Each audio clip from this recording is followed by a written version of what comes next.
ஆமென். இயேசு நல்லவர், இயேசு பெரியவர், இயேசு வல்லவர். இயேசு போல ஒரு தேவன் இல்லை. துதிக்கிறோம் ஆண்டவரே. எல்லா நேரத்திலையும் நான் சோர்ந்து போகும் பொழுதும், நான் சந்தோஷமா இருக்கும் பொழுதும், நான் உயர்ந்த நிலைக்கு போனாலும், நான் தாழ்மையில இருக்கும் பொழுதும், ஏசப்பா உங்களை நான் மகிமைப்படுத்துவேன் ஆண்டவரே. உங்களால சொல்ல முடியுமா? இன்னைக்கு இது ரொம்ப ரொம்ப ரொம்ப ஈஸியான ஒரு விஷயம். ஆனா இது தெரிந்து கொள்ற வரைக்கும் கஷ்டமா இருக்கும். எப்படி நான் கஷ்டத்துல ஏசப்பாவை ஆராதிக்க முடியும்? நானே கஷ்டப்படுறேன். அந்த நேரத்துல எனக்கு எப்படி துதி வரும்? எப்படி நான் ஏசப்பாவை மகிமைப்படுத்த முடியும்? ஆனா அந்த நேரத்துல ஏசப்பா உங்க பக்கத்துல இருக்கிறத, ஏசப்பா உங்களுக்காக காரியத்தை செய்கிறத உணர்ந்தீங்கன்னா உங்களால துதிக்க முடியும். உங்களால ஏசப்பா அந்த நேரத்துல மகிமைப்படுத்த முடியும். ஏசப்பா இயேசுவே உம்மை மகிமைப்படுத்துகிறோம் ஆண்டவரே. காலையும் மாலையும் அல்லேலூயா, நான் விடும் சுவாசமே அல்லேலூயா. காலையும் மாலையும் அல்லேலூயா, நான் விடும் சுவாசமே அல்லேலூயா. நான் சோர்ந்து போகும்போது என் பலனாக மாறும். நான் சொற்களற்ற நேரம் என் ஆத்துமாவு பாடும் அல்லேலூயா,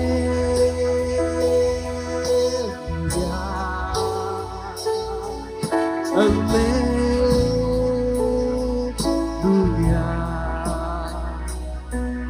அல்லேலூயா,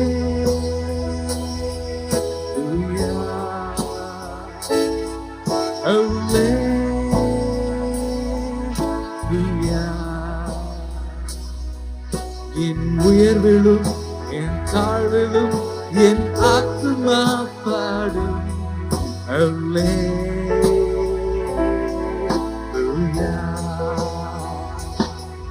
அல்லேலூயா.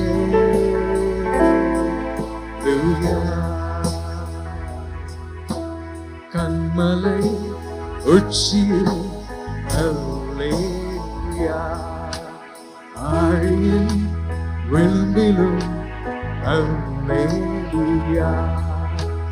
கண்மலை உச்சியில் அல்லேலூயா, ஆழியின் விளிம்பிலும் அல்லேலூயா.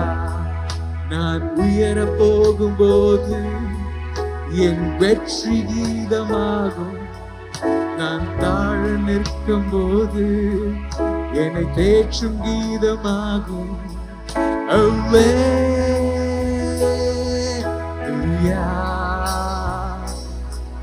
அல்லேலூயா,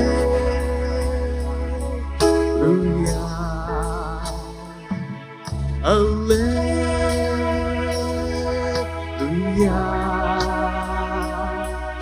அல்லேலூயா.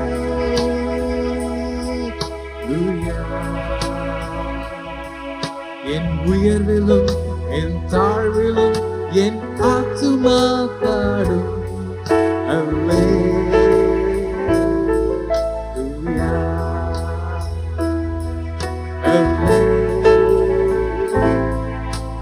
அல்லேலூயா. சத்துரு சிரிக்கையில் அல்லேலூயா, ஏளனம் செய்கையில் அல்லேலூயா. சத்துரு சிரிக்கையில் அல்லேலூயா, ஏளனம் செய்கையில் அல்லேலூயா. என் எதிரி பெருக பெருக என் பந்தி அகலும் பெருகும். நான் துதித்து பாடும்போது சிறைச்சாலை கதவு திறக்கும். அல்லேலூயா,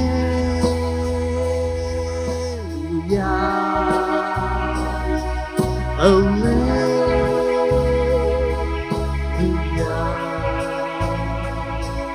அல்லேலூயா.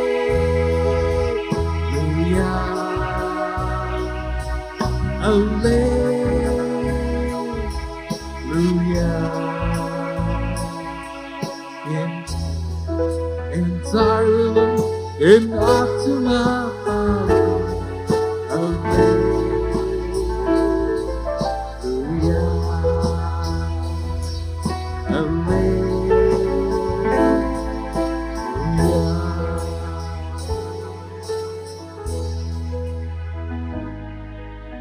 உயர்விலும் என் தாழ்விலும் உம்மை ஆராதிக்கிறேன், உம்மை மகிமைப்படுத்துகிறேன் ஆண்டவரே.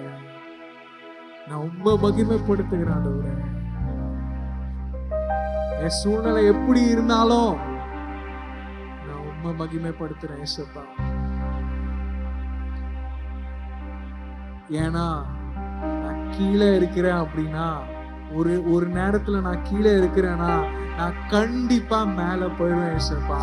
உயரத்துல உச்சியில கண்மலை மேல உயர்த்தி வைத்து அழகு பார்க்கிற தேவன் என் ஏசப்பா. எப்பொழுதும் நான் கீழே இருந்துட போறது இல்லை. ஆனா ரொம்ப கம்ஃபர்டிங்கான விஷயம், ரொம்ப ஆறுதலான விஷயம் என்னன்னா, நீ கீழே இருந்தாலும் நான் உன் கூட இருக்கேன், நீ கவலைப்படாத. நான் ஏதோ செஞ்சிட்டு இருக்கேன், I'm working on it. உன் வாழ்க்கையில நான் கிரியை செய்துட்டு இருக்கேன். அன்னைக்கு யோசுவா அந்த எரிகோ மதில் வெளியில சுற்றி வரும்போது பேஷன்ஸா இருந்தாங்க. அவங்க ரொம்ப அமைதியா இருந்தாங்க, பொறுமையா இருந்தாங்க. ஏன்னா அவங்களுக்கு தெரியும் தேவன் எரிகோ கோட்டைய அவங்களுக்கு தர போறாரு, தகர் தெரிய போறாரு என்பதை முதல் நாள்லயே தெரிந்தவர்களாக, ஆண்டவர் அவர்களோடு இருக்கிறத உணர்ந்தவர்களாக, ஆண்டவர் அந்த நேரத்துல அவங்க கூட தான் இருந்திருப்பாரு. அவங்க சுத்தி வரும்பொழுது அவங்க கூடயே தான் இருந்திருப்பாரு. ஒவ்வொருவரையும் திடப்படுத்தி தைரியப்படுத்தி, இன்னும் 6 நாள், இன்னும் 7 நாள், இன்னும் 4 நாள், இன்னும் 3 நாள், இந்த நாள் வரும் பொழுது துதியினால எரிகோ கோட்டை தகர்ந்தெறியப்படும். உம்மை போல ஒரு நல்ல தேவன் இல்லை ஏசப்பா. எங்க வாழ்க்கையில கிரியை செய்யறதற்கு உங்க கிருபைகள் நிறைந்து ஏசப்பா இன்னைக்கு காணப்படுது. எங்களோட குற்றங்களை நீங்க பார்க்கல, எங்களோட மீறுதல்களை நீங்க பார்க்கல. அதெல்லாம் பார்த்திருந்தீங்கன்னா நாங்க இன்னைக்கு நிக்க முடியாதானவரே. எதையும் பார்க்காம எங்களை அப்படியே எங்க மேல அன்பு செலுத்துற ஒரு நல்ல தேவன் என்னை ஏசப்பா. உம்மை போல என்னை தாங்கிட, உம்மை போல என்னை தேற்றிட ஒரு நல்ல தேவன் இல்ல.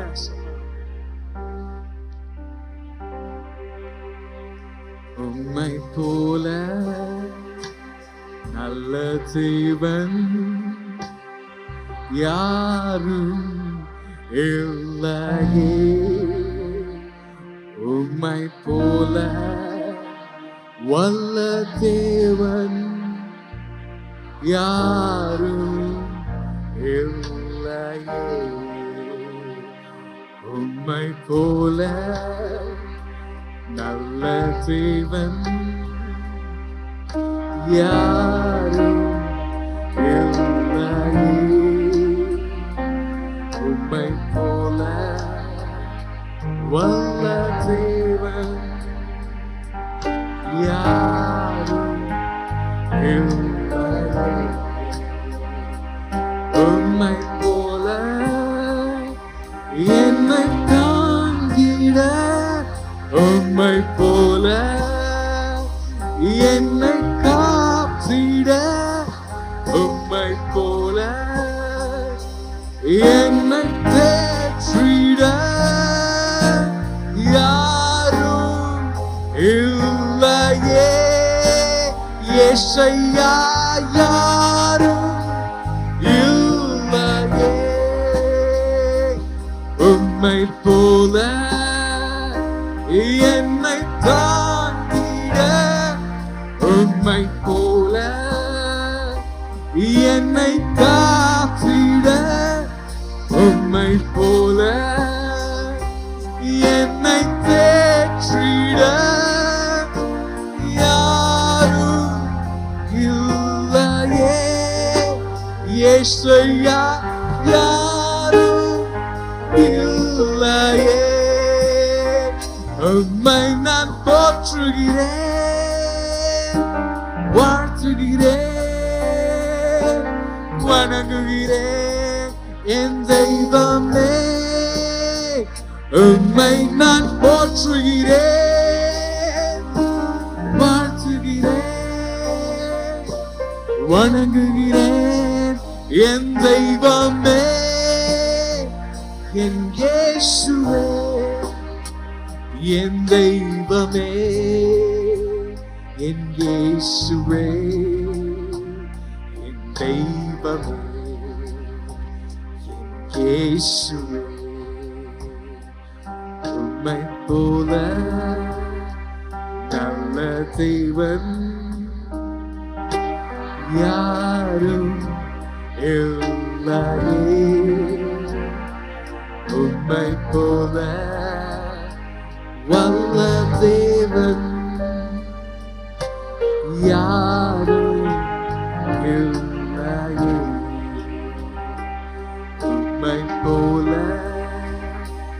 நல்ல தேவன்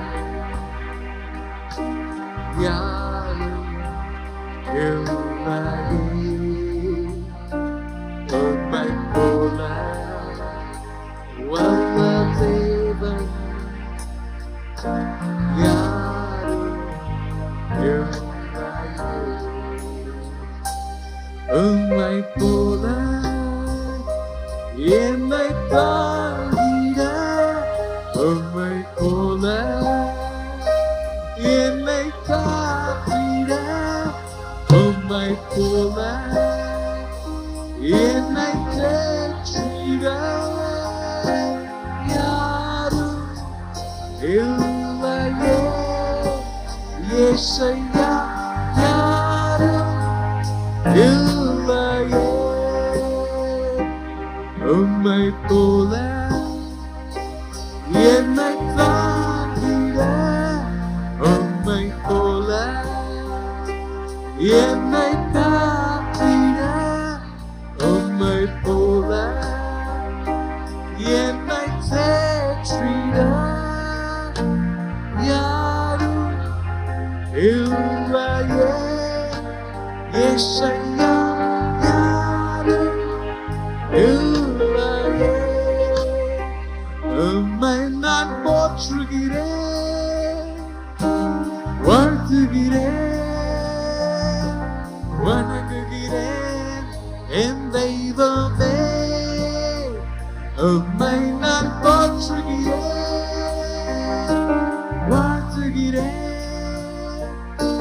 வணங்குகிறேன் என் தெய்வமே, என் இயேசுவே, என் தெய்வமே, என் இயேசுவே, என் தெய்வமே, இயேசுவே. போல நல்ல தேவன் இல்லை இயேசுவா. எங்களை தாங்க, எங்களை வழி நடத்த, எங்களை கண்மலை மேல் நிறுத்த, எரிக கோட்டை எங்களுக்கு தரதற்கு உம்மை போல ஒரு நல்ல தேவன் இல்லை இயேசுவா. இன்னைக்கு நாங்க தீர்மானிக்க போகிறோம், எங்க பிரயாசங்கள் அல்ல ஆண்டவரே, நீர் என் வாழ்க்கையில கிரியை செய்யணும் ஏசப்பா. நீங்க என் வாழ்க்கையில கிரியை செய்யணும்னா எனக்கு நான் என்ன பண்ணுன்றது தெரிந்துச்சு. எல்லா சூழ்நிலையிலையும் உங்களுடைய நாமத்தை நான் மகிமைப்படுத்துவேன். எல்லா சூழ்நிலையிலும் ஏசப்பா உங்களை நான் ஆராதிப்பேன். எல்லா சூழ்நிலையிலும் ஏசப்பா உங்க மேல விசுவாசத்தை வைத்திருப்பேன் ஆண்டவரே. சூழ்நிலைகள் மத்தியில ஏசப்பா இருக்கிற ஃபேக்ட்ஸ, இருக்கிற நிஜத்தை நான் நம்பி இல்ல ஆண்டவரே. இயற்கைக்கு அப்பாற்பட்ட காரியங்களை என் வாழ்க்கையில செய்யற ஏசப்பா மேல நான் விசுவாசமா இருக்கேன். என் நம்பிக்கை ஏசப்பா தான். உங்களுக்காக பெரிய காரியங்களை செய்ய வல்லவரா இருக்கார். உணர்ந்தவங்களா, இனி நான் அல்ல, இயேசுவே என்னில் கிரியை செய்யுங்க ஏசப்பா. இனி நான் அல்ல, இயேசுவே என்னில். இனி நான் பார்க்க பொழுது என் சூழ்நிலை இல்ல ஏசப்பாவை. இனிமே என் கைகள் உம்மை நோக்கி உயர்ந்திருக்கும், என் வாய்கள் உம்மை துதித்துட்டே இருக்கும். தாவீதை போல எப்பொழுதும் துதி என் வாயில இருக்கும். இயேசுப்பா உம்மை மகிமைப்படுத்துகிறேன். என் துதிகளுக்கு நீரே பாத்திரர். எல்லா துதிகன மகிமை என் இயேசுவுக்கே. ஆமென், ஆமென்.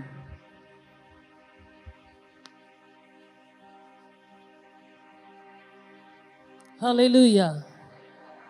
உட்காருங்கள். ஆண்டவருடைய நாமம் மகிமைப்படுவதாக. இந்த ஆராதனைக்கு வந்திருக்கிற உங்கள் யாவரையும் ஆண்டவராகிய இயேசுவின் நாமத்தினாலே வாழ்த்துகிறேன். தேவன் உங்களை இந்த இடத்திற்கு கொண்டு வந்ததற்கு உடைய நோக்கம் என்னவென்றால், உங்களை குறித்து அவர் நினைவாக இருக்கிறதினால உங்களை கட்டவும் உங்களை எழுப்பவும், உங்களுக்கு முன்பதாக தடைகளை உடைத்து, ஆண்டவர் என்ன உங்களுடைய வாழ்க்கையில் அவர் நியமித்திருக்கிறாரோ அந்த வாழ்க்கையை வாழும்படியாக ஆண்டவர் இன்றைக்கு உங்களை அந்த ஆலயத்துக்கு கொண்டு வந்திருக்கிறார் என்று நீங்கள் மறந்து போகாதீங்க. ஆண்டவர் பெரியவர். இன்றைக்கு ஆண்டவர் பெரிய காரியங்களை செய்கிறவர். ஹல்லேலூயா. கரங்களை தட்டி ஆண்டவருக்கு மகிமை செலுத்துவீங்களா? இயேசுவுக்கு கனத்தை செலுத்துங்க. இன்னும் உற்சாகமாக இயேசுவுக்கு ஆரவார சத்தத்தோடு ஆமென் ஆண்டவருக்கு மகிமை செலுத்தி சொல்லுங்க, ஆண்டவரே நீ செய்ய நினைத்தது தடைப்படாது. ஆனாலும் இந்த ஆராதனை வேளையில் நான் உங்களோடு பேச விரும்புகிற காரியம், ஒரு முக்கியமான ஒரு விஷயம் என்னவென்றால், இது தேவனுடைய இருதயத்தை சார்ந்த ஒரு ரொம்ப முக்கியமான ஒரு காரியம். ஆண்டவராகிய இயேசு இந்த உலகத்தில் வாழ்ந்த நாட்களிலே தேவராஜ்யத்தை குறித்து அருமையாக அவர் ஓமைகள் மூலமாக, அதாவது மாதிரி கதைகள் மூலமாக எப்படிப்பட்டது என்று அவர் விவரித்து சொன்னபோது, விதைக்கிறவனை குறித்து ஆண்டவராகிய இயேசு அவர் பேசினார். எத்தனை பேர் இங்க இருக்கீங்க? உங்களுக்கு நல்லாவே தெரியும். ஒரு மனிதன் விதைகளை கொண்டு போய் சிலர் வழி அருகே விழுந்தது, சில காரியங்கள், சில விதைகள் கற்பாறையின் மேல் விழுந்தது, சில விதைகள் முட்களின் மதியிலே விழுந்தது, சில விதைகள் நல்ல நிலத்தில் விழுந்தது என்று சொல்லும்போது அதை குறித்து விவரமாய் பேசினார். ஒவ்வொரு முறையும் பாதை அருகிலே விழுந்த போது அங்கிருந்த பறவைகள் வந்து அதை எடுத்துக்கொண்டு போனது. பாறையில விழுந்த நேரத்தில் அந்த பாறை என்பது என்னன்னா, அங்க அதாவது பாறை இருக்கிற இடத்துல விதைகள் ஆழமாய் பதியாது. அதனால சூரியனின் வெப்பத்தினால அது அழிஞ்சு போச்சு. அதே போல முட்கள் நடுவில் விழுந்த அந்த விதைகள் எப்படிப்பட்டதா இருந்தது என்றால், அது வளர விடாம அது அப்படியே அந்த செடியினுடைய வளர்ச்சியை குன்ற வைத்து ஒன்றுமில்லாமல் போனது. நல்ல விதையில, நல்ல நிலத்துல விழுந்த விதைகள், அதாவது அதனுடைய அறுவடை மிகுந்தியாய் இருந்தது. அப்போ ஆண்டவராகிய இயேசு இதை குறித்து அவர் பேசும்பொழுது சொன்னார், அதாவது விதைகளை சுமந்து சென்ற மனிதன் தேவனுக்கு ஒப்பிட்டு, விதைகள் என்பது அவருடைய வார்த்தையை குறிக்கிறது. அந்த வார்த்தைகள் பாதையிலே விழுந்த போது, அதாவது பறவைகள் வந்து அந்த விதைகளை எடுத்துக்கொண்டு போனது போல, இந்த காலத்துல ஆண்டவருடைய வார்த்தை எவ்வளோ கிருபை நிறைந்தது, விடுதலை தருகிற வார்த்தை, சுவிசேஷத்தை, நற்செய்தியை கொடுக்கிற வார்த்தையை வஞ்சகமாய் பிசாசானவன் நம்முடைய வாழ்க்கையிலிருந்து எடுத்து போட்டு, அதை குறித்ததான நம்முடைய யோசனைகள் அதன் மேல் போகாம அதற்கு எதிராய் அவன் செயல்படுகிறவனாய் அவன் இருக்கிறான். சில விதைகள் கற்பாறையின் மேல் விதைகளை குறித்து நாம் பார்க்கும்போது, ஆரம்பத்தில் அந்த கற்பாறை என்பது எப்படிப்பட்ட மனிதர்களை குறிப்பிடுகிறது என்றால், ஆரம்பத்தில் ரொம்ப உற்சாகமா இருப்பாங்க, ஆண்டவரோடு ஆரம்பிக்கிற வாழ்க்கையில ரொம்ப உற்சாகமா இருப்பாங்க. ஆனா அந்த ஆண்டுடைய வார்த்தை அறிவாய் தான் இருக்கிறதே தவிர மனதின் ஆழத்திற்குள்ளாக அது போவதில்லை. ஏனென்றால் பிரச்சனைகள் வரும்போது, போராட்டங்கள் வரும்போது, கஷ்டங்கள் வரும்போது அது உடனடியாக அந்த வார்த்தை அந்த சூழ்நிலையின் மேல்தான் மனிதர்களுடைய கண்ணோட்டம் போகுதே தவிர அந்த வார்த்தை ஆனது ஒன்றுமில்லாமல் போகுது. அதுல என்னன்னா, அநேகருடைய பார்வையில ஆண்டவர் கைவிட்டுட்டார் என்ற ஒரு சூழ்நிலை. அது மாத்திரமல்ல, முட்கள் நிறைந்த பாதை, அதாவது இடத்துல விதைகள் விழுந்தது, ஆண்டவருடைய வார்த்தை போச்சு. ஆனா அந்த ஜனங்களுடைய இருதயம் எப்படிப்பட்டதா இருந்ததுன்னா, முட்கள் நிறைந்ததா. அதாவது உலகத்தின் காரியங்கள், உலகத்தின் யோசனைகள், உலகத்தின் கவலைகள் அவருடைய மனதை சூழ்ந்து கொண்டதுனால அவர்கள் ஆண்டவருடைய வார்த்தை ஏற்றுக்கொள்ள முடியாமல் போனது. ஆனால் நல்ல நிலத்தில் விழுந்த அந்த விதைகள்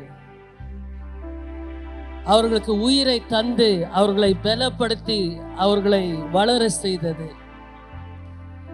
இதை ஏன் நான் உங்களோடு பகிர்ந்து கொள்கிறேன் என்றால், இயேசு இந்த உலகத்தில் வாழ்ந்த நாட்களில் அப்பொழுது இருந்த ஒரு, அதாவது பொலிட்டிக்கல் சிச்சுவேஷன், அப்பொழுது இருந்த அரசியல் ரீதியான பிரச்சனைகள் ரொம்ப பெருசா இருந்துச்சு. அப்போ இயேசுவின் போதனைகளை கேட்டவர்களும், இயேசுனுடைய அற்புதத்தை கண்கூடாய் பார்த்தவர்களும், இயேசு காரியங்களை எப்படியாக அவர் செயல்படுகிறார் என்ற பார்த்த ஜனங்களுடைய பார்வையில இவரை அடுத்தது அரசியல் ரீதியாக அவர்கள் பார்த்த கண்ணோட்டம் என்னன்னா, இவரை அடுத்தது நம்முடைய தேசத்தின் ராஜாவாய் நியமித்தார், பிரச்சனைகள்லாம் போய்விடும் என்று அவர்கள் நினைத்தாங்க. ஆனால் ஆண்டவருடைய எண்ணமும் ஆண்டவருடைய பார்வையும் வித்தியாசமா இருந்தது. ஏனென்றால் இந்த உலகத்தில் நடக்கிற ஒவ்வொரு எதிர்மறையான காரியத்திற்கு காரணமாய் இருப்பது மன ரீதியான விஷயங்கள் தான். எத்தனை பேர் ஆமென் என்று சொல்றேன்? மன ரீதியாய் ஒரு மனிதன், ஒரு சராசரி மனிதனை எடுத்துக்கொள்ளும் போது அவனுக்கு இருக்கிற எண்ணங்கள், அவன் செயல்படுகிற விதங்கள், அதை பார்க்கும்போது நமக்கு என்ன யோசிக்கிறோம் என்றால், அதாவது ஆண்டவர் எப்படி பார்க்கிறார் என்றால், நான் இந்த உலகத்திற்கு நான் வந்ததற்கு காரணம் இந்த மனிதன் நிலை நின்று ஆண்டவருக்காக சாட்சியாய் வாழ வேண்டும், அவன் இழந்து போன அந்த மகிமையை மீண்டுமாய் பெற்றுக்கொள்ள வேண்டும் என்பதுதான் ஆண்டவருடைய நோக்கம். அருமையானவர்களே, இந்த ஆராதனைக்கு வந்திருக்கிற உங்கள் ஒவ்வொருவரையும் நான் உற்சாகப்படுத்துகிறேன். நீங்கள் புதிதாய் இந்த ஆலயத்துக்குள் வந்திருப்பீங்கன்னா, ஆண்டவராகிய இயேசு மதத்தை ஸ்தாபிப்பதற்கு அவர் வரல. அவர் இருதயத்தின் ராஜாவா இருக்கிறார். இருதயத்தின் ராஜாவா இருக்கிறார். மனிதர்கள் வேற விதமா யோசனை பண்ணாங்க. ஆனால் பிதாவானவருடைய திட்டம் அவருடைய ஒரே பேரான குமாரனை இந்த உலகத்திற்கு அனுப்ப வேண்டும். நான் ஏற்கனவே ஆரம்பத்தில் சொன்னது போல, ஆண்டவராகிய இயேசு இந்த விதைக்கிறவனை குறித்ததான ஓமையை சொல்லும் போது நான் சொன்னேன், அந்த விதையை சுமந்து சென்ற மனுஷன் தேவன், அதே ஆண்டவருக்கு ஒப்பிட்டு அந்த விதைகள் அவருடைய வார்த்தைகள். ஆண்டவருடைய திட்டம் ஆரம்பத்திலிருந்து இன்று வரைக்கும் உங்களை குறித்ததான நன்மையான திட்டங்களை தான் என் ஆண்டவர் வைத்திருக்கிறார். அவருடைய யோசனையில ஒரு சின்ன அளவு கூட மனிதனுக்கு தீங்கு வருவதோ, மனிதன் தீமையான காரியங்கள் அனுபவிக்க வேண்டும் என்பது ஆண்டவருடைய சித்தமே இல்லை, ஆரம்பத்திலிருந்து இன்று வரைக்கும். அதனால்தான் ஆண்டவராகிய இயேசு தன்னுடைய அன்பை வெளிப்படுத்தும்படியாக இந்த உலகத்திற்கு அனுப்பப்பட்டார். பிதாவானவருடைய ஒரே பேரான குமாரனாகிய இயேசு கிறிஸ்துவை இந்த உலகத்திற்கு அனுப்பினதுக்கு காரணம் உங்களுக்கும் எனக்கும் மாத்திரம்தான். ஏன்னா நம்முடைய இருதயத்தின் காரியங்களை அவர் அறிந்திருக்கிறார். நம்ம ரொம்ப தூரமாயிட்டோம். மனிதர்கள் அவர்களுடைய செயலால் காரியங்களை மாற்ற வேண்டும் என்று அவர்கள் நினைத்த நாட்கள் இருக்கிறது. இப்பொழுதும் அப்படிதான் நினைக்கிறாங்க. ஆனால் ஆண்டவராகிய இயேசு நம்முடைய இருதயத்தை சார்ந்த ஒரு தேவனாய் இருக்கிறார். ஆமென். அதனால இந்த வேளையில நீங்கள் புதிதாய் வந்திருந்தாலும் சரி, ஒருவேளை இயேசுவோடு வாழ்கிற வாழ்க்கையில நீங்கள் பின்தங்கின ஒரு நிலையில் இருந்தாலும் சரி, இன்றைக்கு நான் உங்களை உற்சாகப்படுத்துகிறேன். இயேசு உங்களை அவர் மனதில் கொண்டு அவருடைய ஜீவனை நமக்கு தந்தார். நாம் இன்றைக்கும் ஆண்டவராக இயேசுவை உறுதியாக பற்றி கொள்ளும்போது நமக்கு கிடைக்கிற ஒரு பெரிய பாக்கியம் என்னவென்றால், அவருடைய வார்த்தையினாலே நாம் பிழைப்போம். அவர் சிந்தின இரத்தத்தினால சிலுவையில நீங்கள் சகல பாவங்களையும் மேற்கொண்டு ஆண்டவருக்காக சாட்சியாய் வாழ முடியும், விடுதலையாய் வாழ முடியும் என்ற நம்பிக்கை தருகிற தேவன் நம்மோடு கூட இருக்கிறார். ஹல்லேலூயா. எத்தனை பேர் இங்க இருக்கிறீங்க? ஆமென். இது ரொம்ப முக்கியமான செய்தி. நான் அன்பாய் சொல்றேன், நீங்க என்னதான் பிரயாசப்பட்டாலும் சரி, உங்களுடைய சொந்த பலத்தினால உங்களுடைய வாழ்க்கையை நீங்கள் வாழ இயலாது, என்னை உட்பட. ஆனால் இயேசு யார்? என்னை உண்டாக்கின தகப்பன். இயேசு யார்? என்னை அறிந்திருக்கிறவர். இயேசு யார்? அவருடைய ஜீவனை எனக்காக தந்து 3ஆம் நாள் உயிரோடு எழுந்தவர். இந்த உலகத்தின் சரித்திரமே இயேசுவை வைத்துதான் பிரிக்கப்பட்டிருக்கிறது. அதனால நான் பகிரங்கமாய் இன்றைக்கு உங்களிடத்துல சொல்வது, இயேசுதான் மெய்யான தெய்வன். இயேசுவை நீங்க உங்களுடைய வாழ்க்கையில நீங்கள் ஏற்றுக்கொள்ளுங்க. இயேசுவின் நற்செய்தியை ஏற்றுக்கொள்ளுங்க. நல்ல நிலத்தில் விழுந்த விதைகளை போல உங்களுடைய வாழ்க்கையில அவருடைய வார்த்தை விதைக்கப்படுவதாக. நீங்கள் பல வார்த்தைகளை உங்க வாழ்க்கை முழுவதும் கேட்டிருப்பீங்க. உங்களுடைய வாழ்க்கையில நீங்க முன்னேறுவதில்லை. நீங்க செய்யற ஒரு காரியம் அது அதனுடைய பலனை நீங்க பார்க்க முடியாது. பல எதிர்மறையான காரியங்களை நீங்க கேட்டிருப்பீங்க. போன வாரம் நீங்க போய் டாக்டரை பார்த்திருப்பீங்க, எதிர்மறையான ரிப்போர்ட் வந்திருக்கும். இதெல்லாவற்றையும் பார்க்கும்போது எல்லா ரீதியிலும் நம்பிக்கையற்ற சூழ்நிலையில் நீங்க காணப்படலாம். ஆனால் நம்பிக்கை தருகிற ஒருவர் இருக்கிறார். அவர்தான் ஆண்டவராகிய இயேசு கிறிஸ்து. உங்களையும் என்னையும் முழு மனதாய் அவர் நேசிக்கிறார், முழு மனதாய் நேசிக்கிறார். இயேசுவுக்கு ஒரு தருணத்தை நீங்க கொடுங்க. இயேசு உங்களுடைய வாழ்க்கையை மாற்றுவார் என்பதில் எந்த விதமான சந்தேகமே இல்லை. இயேசுக்காக நீங்க வாழ்வேன் என்று நீங்க ஒப்பு கொடுத்தால் போதும். அவருடைய போதனையின் ஆழத்துவத்தை நீங்கள் அறிந்தால் போதும். நீங்கள் இனிமே பாவியாய் இருக்க வேண்டிய அவசியம் இல்லை. நீங்க அதே சுகவீனத்தில் வாழ வேண்டிய அவசியம் இல்லை. அதே சாப கட்டில் வாழ வேண்டிய அவசியம் இல்லை. உங்களை வாழ வைக்கும் தேவன் என் ஆண்டவராகிய இயேசு. ஆமென் என்று சொல்லுங்களேன். ஒருவேளை கிறிஸ்துவ வாழ்க்கையில பின்தங்கின நிலைமையில் நீங்கள் இன்றைக்கு இருக்கிறீங்கன்னா நான் உங்களை உற்சாகப்படுத்துறேன். உங்களுக்கு நல்லாவே தெரியும் நீங்க சந்தோஷமா இல்லை. இயேசுவோடு நீங்கள் நல்லா ஆரம்பித்தீங்க, ஆனா நீங்க ஒரு போராட்ட நிலையில நீங்க இன்னைக்கு இருக்கீங்க. ஆண்டவர் உங்களுக்கும் இந்த அழைப்பை இன்றைக்கு கொடுக்கிறார். ஆண்டவரோ நாங்களோ இந்த சபையில் இருக்கிற யாரும் உங்களை நியாய தீர்ப்பதற்கு எங்களுக்கு அதிகாரம் இல்லை. ஏனென்றால் என் ஆண்டவராகிய இயேசு அவருடைய அன்பின் கரத்தை நீட்டி உங்களை இன்றைக்கு அழைக்கிறார். நாங்கள் நியாய தீர்ப்பதில்லை. நாங்க உங்களை உற்சாகப்படுத்தும் காரியம் என்னன்னா, எதற்காக நீங்க தொடர்ந்து போராடிட்டு இருக்கிறீங்க.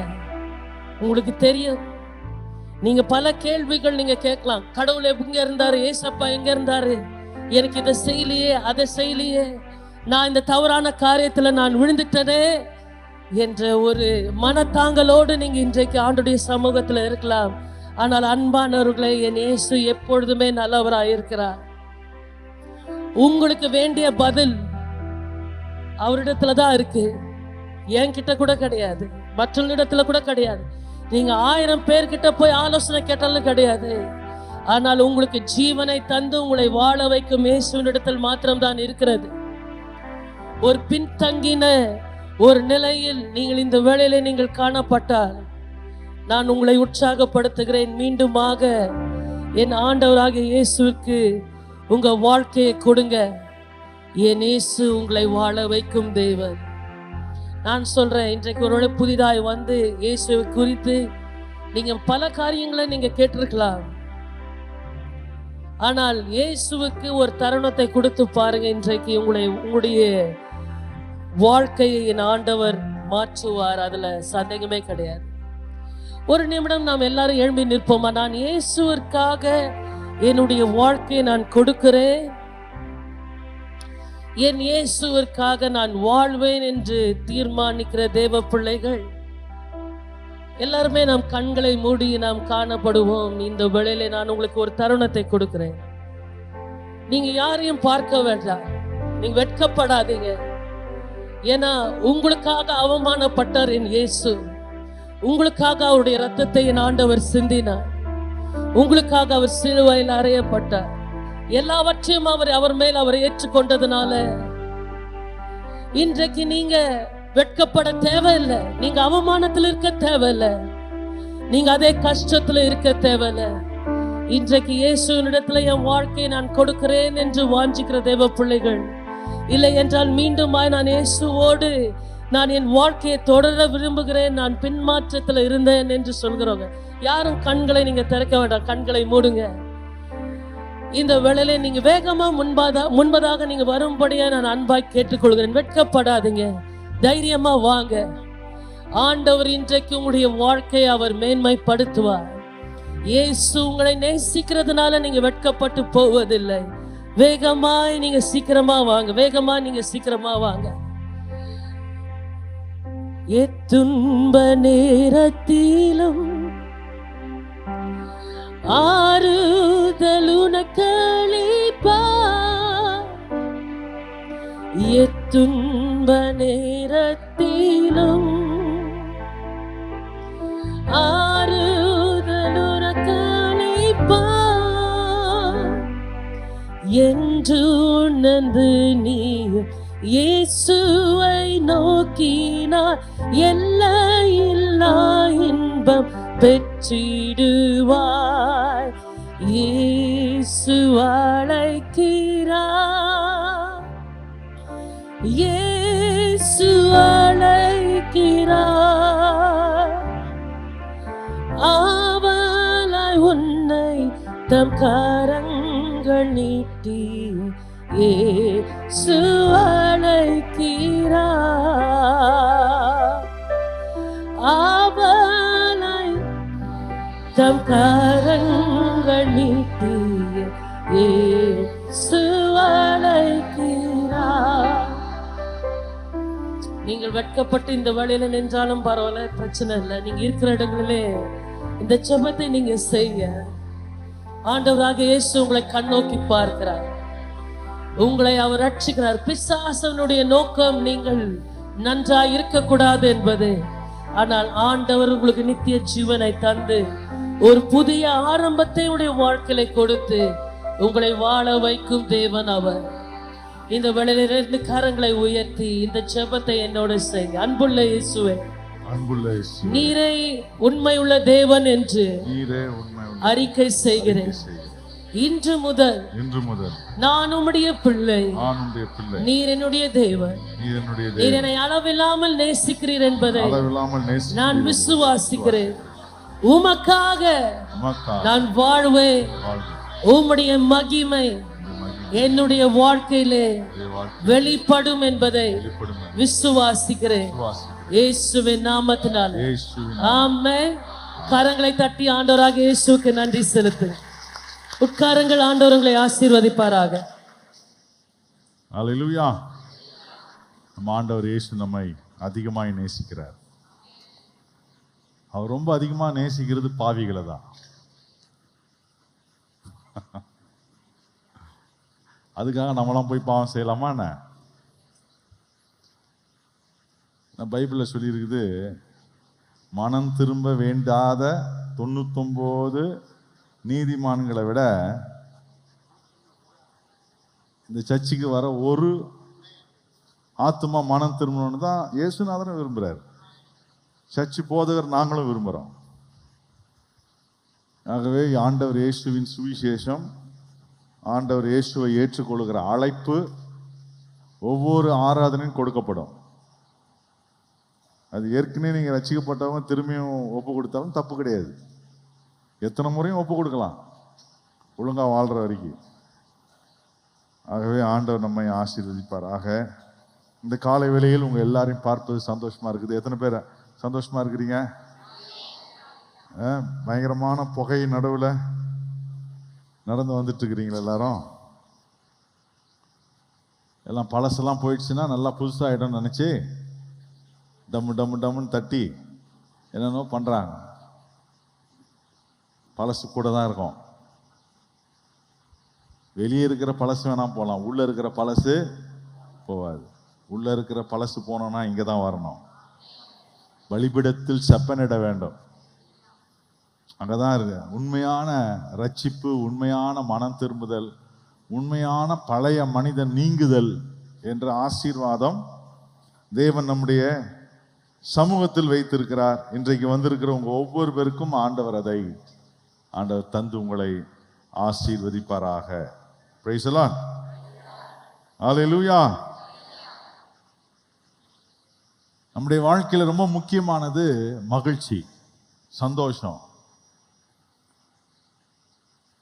பிசாசுக்கு பிடிக்காதது நீங்க சந்தோஷமா இருக்கிறது. பிடிக்குமா? இதுதான் அவனுக்கு பிடிக்குது. கொஞ்சம் பல்ல காட்டுங்க பார்க்கும். பரவாயில்ல, பொக்கவாயா இருந்தாலும் பரவாயில்ல. பிசாசுக்கு பிடிக்காதது தேவ பிள்ளைகள் மகிழ்ச்சியா இருப்பது. அதனாலதான் கிறிஸ்தவங்க எப்ப பார்த்தாலும் இருக்கிறாங்க, வரைப்பா. ஆபீஸ்லயும் அப்படிதான் வரைப்பா. கிறிஸ்தவர்கள் சிரித்து கொண்டே இருக்க வேண்டும். ஹலோ, அதான் பவுல் சொல்றாரு, சந்தோஷமா இருங்கள். மறுபடியும் உங்களுக்கு சொல்றேன், சந்தோஷமா இருங்க. ஏன்னா சந்தோஷமா இருக்கிறது தான் உங்க பலன். பிசாசு பல காரியங்களை செஞ்சு நம்ம சந்தோஷத்தை கெடுப்பான். கடந்த வாரம் என்ன செஞ்சான் எனக்கு தெரியாது. அதனால நீங்க இருக்கக்கூடாது. எவ்வளவு செஞ்சாலும் அவ்வளவு சிரிக்கணும். பைபிளில் சொல்லியிருக்க ஒரு வசனம், சங்கீதத்தில் நினைக்கிறேன், ஆண்டவர் பரலோகத்திலிருந்து என்ன பண்றாரா? ஹலோ, நகைக்கிறார். அப்படின்னா சிரிக்கிறார். எதை பார்த்து சிரிக்கிறாரு? பிசாசு பண்ற காரியம், உலகத்தை அழிக்கிறது, ஆண்டவர் உண்டாக்கின மனுஷனை கெடுக்கிறது, அவனுக்கு கெட்ட புத்தி எல்லாம் கொடுக்கும்போது ஆண்டவர் பரலோகத்திலிருந்து என்ன பண்றாரா? சிரிக்கிறார். இப்போ நீங்களும் நானும் ஏன் சிரிக்கக்கூடாது?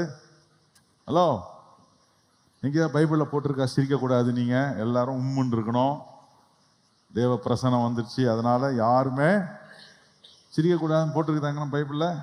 ஹலோ, ஆமாவா இல்லையா? ஏதாவது ஒன்று சொல்லுங்களேன். தெரியல பாஸ்டர்ன்ற மாதிரி உட்காந்துருக்கிறீங்க. எங்கேயுமே இல்லை பைபிளில். துக்கமுகமா அவருடைய சமூகத்தில் இருங்கன்னு பைபிள் எங்கேயுமே மகிழ்ச்சியோடு, சந்தோஷத்தோடு, ஆனந்த களிப்போடு அவருடைய சமூகத்தில் இருக்க வேண்டும் சொல்லியிருக்கு. நிறைய பேர் சர்ச்சுக்கு வந்தால் ரொம்ப சீரியஸ் ஆயிடுறாங்க. ஹலோ, சீரியஸ் ஆகிறவங்களாம் எங்கே கொண்டு போய் விடணும்? ஐசியூவில் விடணும். இங்கே யாருமே சீரியஸ் இல்லையே.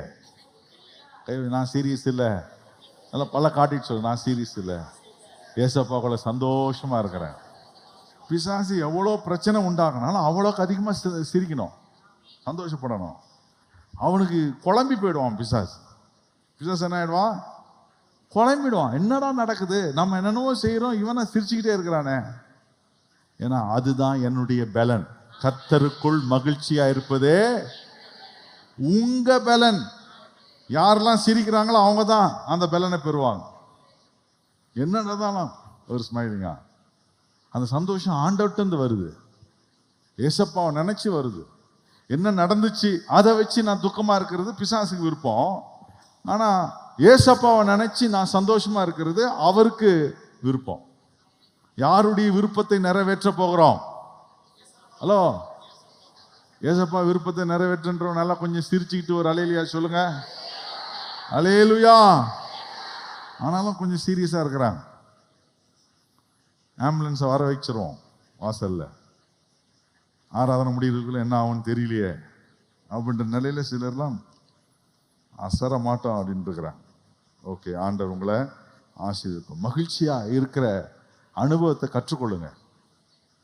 நமக்கு தான் அந்த ஆசீர்வாதத்தை கர்த்தர் கொடுத்திருக்கிறார். நீங்களும் நானும் நல்ல மகிழ்ச்சியா இருப்பது ஆண்டவர் தந்திருக்கிற ஒரு பெரிய ஆசீர்வாதம். ஆண்டவர் நம்மை தொடர்ந்து அப்படி ஆசீர்வதித்து நம்மை கர்த்தர் அற்புதமாய் வழி நடத்துவாராக. இன்றைக்கு ஆண்டவர் நமக்கென்று வைத்திருக்க ஒரு பெருக்கத்தின் வார்த்தையை நான் சொல்ல விரும்புகிறேன். ஆண்டவருடைய பெருக்கத்தின் வார்த்தையை நம்ம பார்ப்போம். அது ரொம்ப மகிழ்ச்சியான கர்த்தருடைய பெருக்கத்தைக்குரிய ஒரு வார்த்தை. ஆமென். அல்லேலூயா, அல்லேலூயா. யோவான் சுவிசேஷம் 6ஆம் அதிகாரம் 7 to 13 இருக்கிற ஒரு சம்பவத்தில் இருக்கிற குறிப்புகளை நான் சொல்ல விரும்புகிறேன்.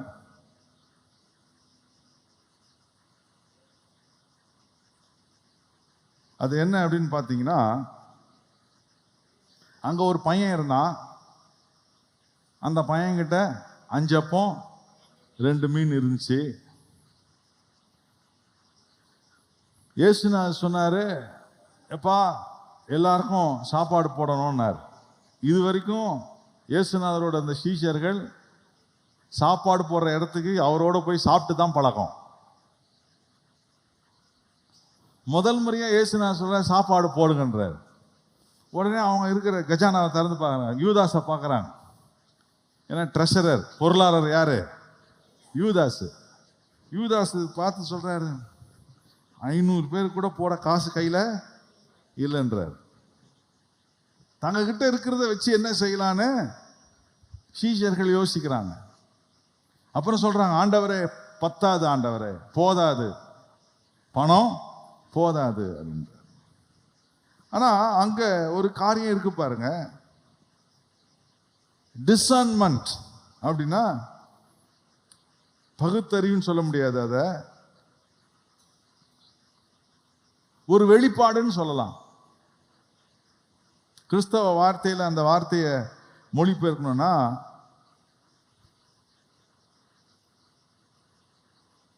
டிசர்ன்மெண்ட்,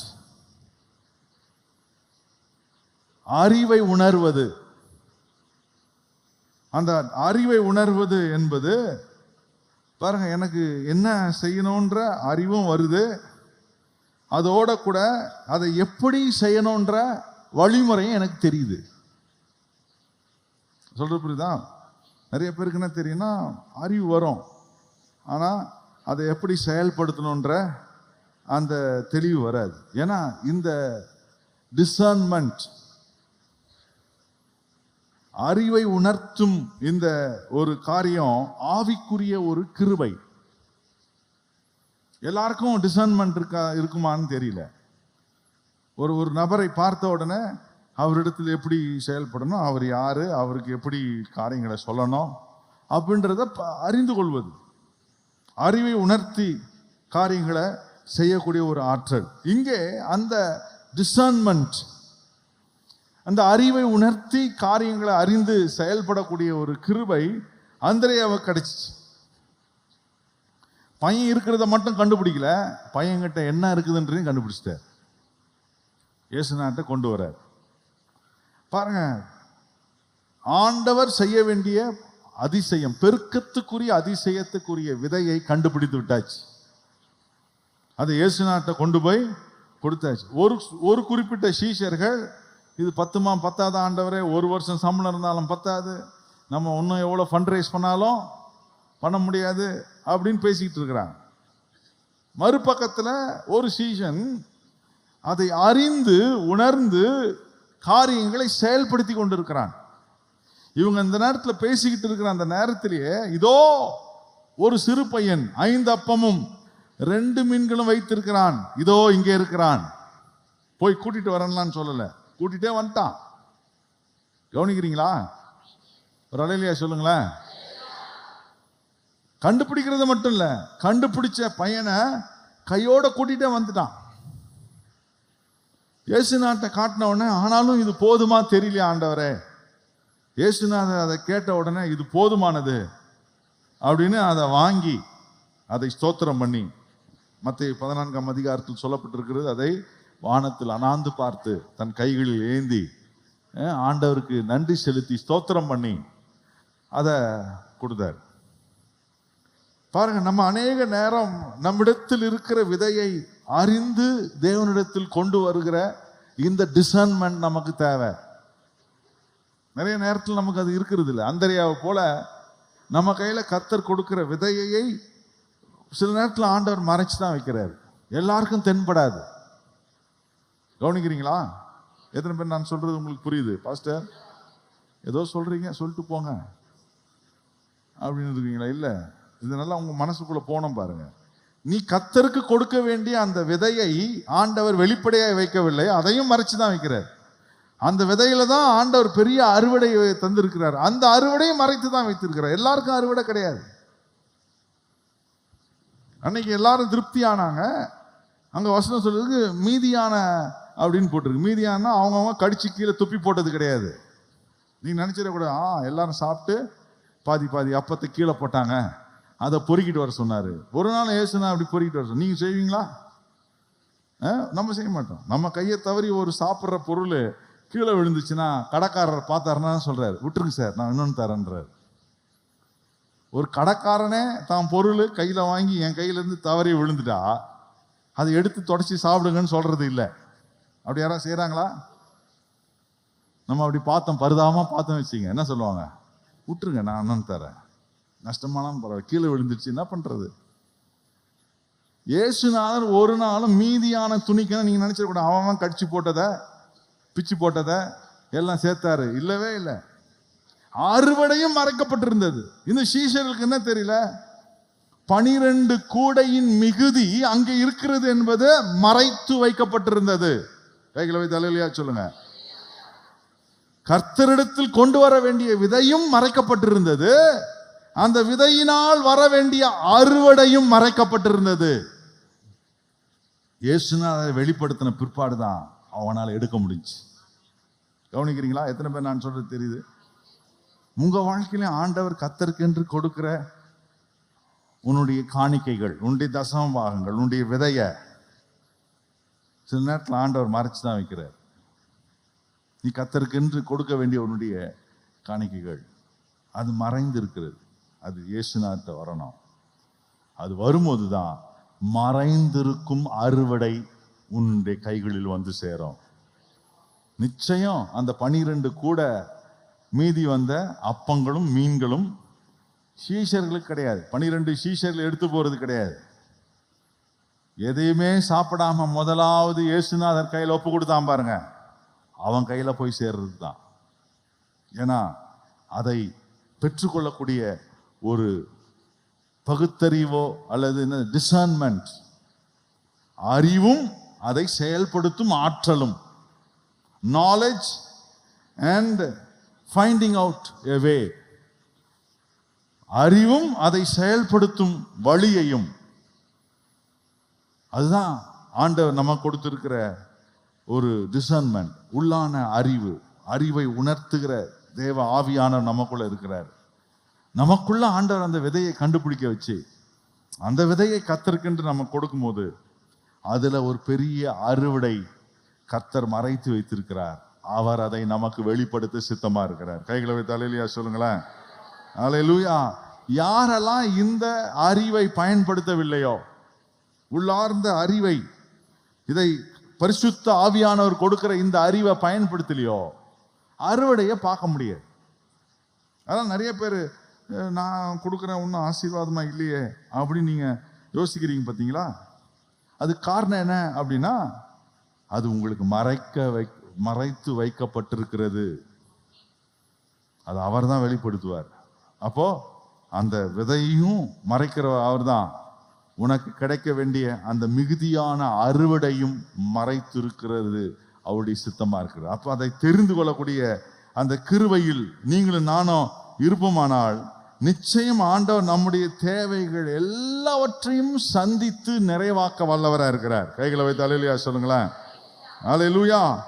தேவன் மறைத்திருக்கிற அறுவடையை நாம் பெற்றுவிடக்கூடாது என்பதற்காகவே நம்முடைய அறிவை, அந்த ஆவிக்குரிய அந்த ஆற்றலை பிசாசு மட்டுப்படுத்தி வச்சிருக்கிறான். நிறைய பேருடைய வாழ்க்கையில இந்த ஆவிக்குரிய அறிவு, இந்த டிசர்ன்மெண்ட், பரிசுத்த ஆவியினால் வருகிற அந்த கிருபையை பிசாசு மட்டுப்படுத்தி வச்சிருக்கிறான். ஏன்னா அவனுக்கு என்னன்னா, நீ ஒரு நாளும் தேவன் வைத்திருக்கிற அறுவடையை காணக்கூடாது. இந்த 12 சீஷர்கள் அப்பத்தை அவங்க தான் கொண்டு போய் கொடுத்தாங்க, அவங்க தான் பரிமாறினாங்க. ஆனா அவங்களுக்கே தெரியல 12 கூடை அப்பங்களும் மீன்களும் அங்கே மிகுதியா இருக்கிறது. ஹலோ, கவனிக்கிறீங்களா? இந்த நேரத்தில் உங்க வாழ்க்கையில் உங்களுக்கே தெரியல. நீ சம்பாதிக்கிற அந்த சம்பாத்தியத்துல, உனக்கு கத்தர் கொடுத்திருக்கிற வருமானத்துல ஒரு பெரிய மிகுதியை கத்தர் வைத்திருக்கிறார். உன் கண்ணுக்கு தெரியவே மாட்டேங்குது கடைசி வரைக்கும். நிறைய பேர் குறைவில தான் வாழ்ந்துட்டு போறோம்.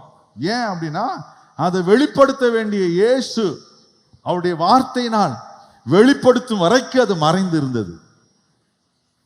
என்னைக்கு சீஷர்ல கூப்பிட்டு, எப்பா அது மறைஞ்சிருக்கு பாரு, போங்க, ஒன்ன கூட விடாதீங்க, அத்தனையும் எடுத்துட்டு வாங்க பாருங்க, அப்பதான் அது கிடைச்சிச்சு. கவனிக்கிறீங்களா?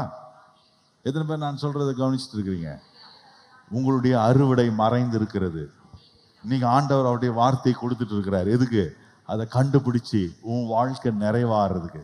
ஒவ்வொரு ஞாயிற்றுக்கிழமையும் ஆண்டவர் பெருக்கத்தின் வார்த்தையை தர்றதுக்கு காரணம் என்ன அப்படின்னா, நீ உனக்கென்று மறைக்கப்பட்டிருக்கிற அறுவடைய நீ கண்டுபிடித்து அந்த மிகுதியில் மகிழ்ச்சியோடு, சந்தோஷத்தோடு, நிறைவோடு ஒரு பெருக்கத்தின் வல்லமையை பெற்று வாழும் ஆசீர்வாதத்தை உங்கள் ஒவ்வொருவருக்கும் தேவன் வைத்திருக்கிறார். அல்லேலூயா. உன்னுடைய அனைத்து தேவைகளையும் சந்திக்கக்கூடிய விதையையும் மறைத்து வச்சிருக்கிறாரு, அறுவடையும் மறைத்து வைத்திருக்கிறார். ஆகவே இன்றைக்கு அருமையான தேவனுடைய பிள்ளைகளை, கர்த்தருடைய வார்த்தைகளை கேட்டு பரிசுத்த ஆவியானவர் என் உள்ளத்தில் பேசுகிற காரியத்துக்கு இடம் கொடுத்து, நான் ஆண்டவர் கொடுக்கிற காணிக்க தசமபாகம் ஆவியானவர் சொன்னதை நான் கொடுக்குறேன்னா, ஹலோ, அதுதான் அந்த பகுத்தறிவு. பரிசுத்த ஆவியானவர் தருகிற உள்ளான அந்த அறிவு, உள்ளான அறிவு அது ஆவியானவர்கிட்ட தான் வரும். பைபிள்ல வாசிக்கிறோம், அது ஆதி திருச்சபையில 2 புருஷன் மனைவி என்ன பண்ணாங்களாம்? காணிக்கை போட போனாங்க. அப்ப ஆவியானவர் என்ன கேட்டாராங்க? இது ஆவியானவர் சொன்ன காணிக்கையா? உங்க காணிக்கை நீங்க பார்த்துங்க. அதனால தான் நிறைய நேரத்தில் அறுவடை மறைக்கப்பட்டிருக்கு. நீங்க பயப்பட வேணாம், இயேசுநாதர் நம்மளை கொண்டு போட்டுற போறாரப்பா, இன்னைக்கு கிருபியா இருக்கிறார். அன்னைக்கு ஏன் அவங்க 2 பேரை காலி பண்ணாருன்னு எனக்கு இன்னைக்கு வரைக்கும் எனக்கு அந்த கேள்விக்கு பதிலே எனக்கு இல்லை. இவ்வளோ கிருபையான தேவன் அன்னைக்கு ஏன் தப்புன்னு 2 பேரையும் போட்டு தள்ளிட்டாரு? எனக்கே தெரியல அதுக்கு பதில். நிச்சயம் ஒரு நாள் வெளிப்படும், அப்போ நான் உங்களுக்கு சொல்றேன். ஆனா பாருங்க, அவர் சொல்றதை நான் செய்யணும். அதுதான் அந்த பகுத்தறிவு. அந்திரேயாக்குள்ள இருந்த அந்த பரிசுத்த ஆவியானவர் அந்த பையனை கண்டுபிடிச்சு கையோட கூட்டிட்டு வந்து இயேசுநாதத்தை கொண்டு வந்து வச்சுட்டான். கொஞ்சம் லேட்டா விட்டு இருந்தா அவன் என்ன பண்ணிருப்பான்? அத்தனையும் சாப்பிட்டுட்டு இருப்பான். அவ்வளவு பசி, 3 நாள் சாப்பிடாம இருந்திருக்கிறான். இயேசுநாதருடைய வார்த்தையை சீஷர்கள் அன்னைக்கு கேட்காம போயிருந்தா, அந்த மிகுதியான 12 அப்பங்கள், மீன்கள் எங்க போயிருக்கோம்? பிசாசு மறைச்சிட்டு இருப்பான். ஆனா இயேசு அவருடைய வார்த்தையை அவருடைய சீஷர்கள் கொடுத்தார். இன்றைக்கு ஆண்டவர், நீங்க அவருடைய சீஷர்களா இருக்கிறதுனால அவருடைய வார்த்தையை ஊழியக்காரனாக்கி என் வாய் மூலியமா தர்றார். உன்னுடைய அறுவடை ஒரு நாளும் மறைக்கப்படக்கூடாது. கைகளை வைத்து ஒரு ஜெபம் பண்ணுங்க. ஆண்டவரே, இந்த வருஷத்தின் துவக்கத்துல கர்த்தர் சொல்ற ஒவ்வொரு வார்த்தையும் ரொம்ப முக்கியம். கைகளை வைத்து ஆண்டவர்கிட்ட சொல்லுங்க, என் பொருளாதாரத்துல, என் சம்பாத்தியத்துல, எனக்கு வர வேண்டிய நியாயமான ஆசீர்வாதங்கள்ல எந்த என் பொருளாதார அறுவடை, கையை வைத்து சொல்லுங்க, என் பொருளாதார பினான்சியல் ஹார்வெஸ்ட், என் பொருளாதாரமான அறுவடை மறைக்கப்படக்கூடாது. இயேசுவின் நாமத்தில் பிசாசை நான் கடிந்து கொள்கிறேன். ஆமென். என்னுடைய அறுவடையை மறைத்து வைக்கிற பிசாசை இயேசுவின் நாமத்தில் நான் கடிந்து கொண்டு இயேசுவின் வார்த்தையை கேட்க என்னை ஒப்பு கொடுக்கிறேன். என்னுடைய அறுவடையை நான் பெற்றுக்கொள்வேன். விசுவாசிக்கிறவங்க கைகளை வைத்து சொல்லுங்க, என் அறுவடையை இந்த வருஷத்தின் 1வது மாதத்திலேயே நான் காணும்படி தேவன் எனக்கு உதவி செய்வார். விசுவாசிக்கிறவன் கைகளை அசைத்து ஆண்டவருக்கு நன்றி செலுத்தி, என் அறுவடை மிகுதியா இருக்க போகிறது. கண்ணீரோடு விதைக்கிற நான் கம்பீரத்தோடு அறுக்க செய்கிற கர்த்தர் எனக்கு இருக்கிறார். பொருளாதார ரீதியிலும் எனக்கு செய்வார். என்னுடைய அறுவடை மறைக்கப்பட மாட்டாது. ஆண்டவர் எனக்கு வெளிப்படுத்துவார். இந்த வருஷம் எனக்கு பொருளாதாரத்துல ஆசீர்வாதமா இருக்கும். நம்புறவங்க எல்லாம் கையை வைத்து சத்தமா ஒரு ஆமென் என்று சொல்லுங்களேன். அல்லேலூயா. நிச்சயம் ஆண்டவர் அப்படியே செய்வார். உங்களுடைய அறுவடை தேவன் அதை வெளிப்படுத்தி, அதை நீங்க இங்கதானே இருந்துச்சு. இந்த 12 கூட எப்படா நம்ம கண்ணுக்கு எப்படா தெரியல, இயேசுநாதருக்கு எப்படா தெரிஞ்சு? நமக்கு தெரியவே தெரியாது.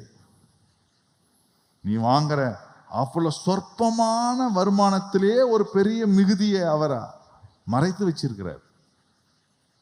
அது அவர் சொன்னா மட்டும்தான் உனக்கு தெரியும். அவர் உனக்கு காண்பிச்சா மட்டும்தான் அது உனக்கு தென்படும். ஆகவே கர்த்தருடைய வார்த்தையின்படி அவர் செய்ய சொன்ன காரியத்தை நம்ம தொடர்ந்து செய்தா, அவருடைய வார்த்தை சொல்லுகிறது, விதைக்கும் ஒரு அனுபவம் இருந்துச்சுன்னா அறுவடை செய்யும் ஒரு காலம் என்று ஒரு காலம் வருகிறது. விதைக்கிற நான் நிச்சயம் அறுவடை செய்வேன். விசுவாசமா கைகளை வச்சு சொல்ல, கர்த்தருக்கு காணிக்கையும் தசமபாகங்களையும் செலுத்துகிற தேவ பிள்ளை வலது கருத்தை விதைக்கிற நான் நிச்சயமாக எனக்கு ஒரு அறுவடை உண்டு. எத்தனை விசுவாசிக்கிறீங்க? நல்ல கைகள் அசைத்து ஆண்டவருக்கு நன்றி செலுத்தி தொடர்ந்து உங்களுடைய காணிக்கைகள் தசமபாகங்களை கர்த்தருக்கு என்று செலுத்துங்கள். ஆண்டவர் உங்களை ஆசீர்வதிப்பாராக. சபையினுடைய அறிவிப்புகளை கேட்போம்.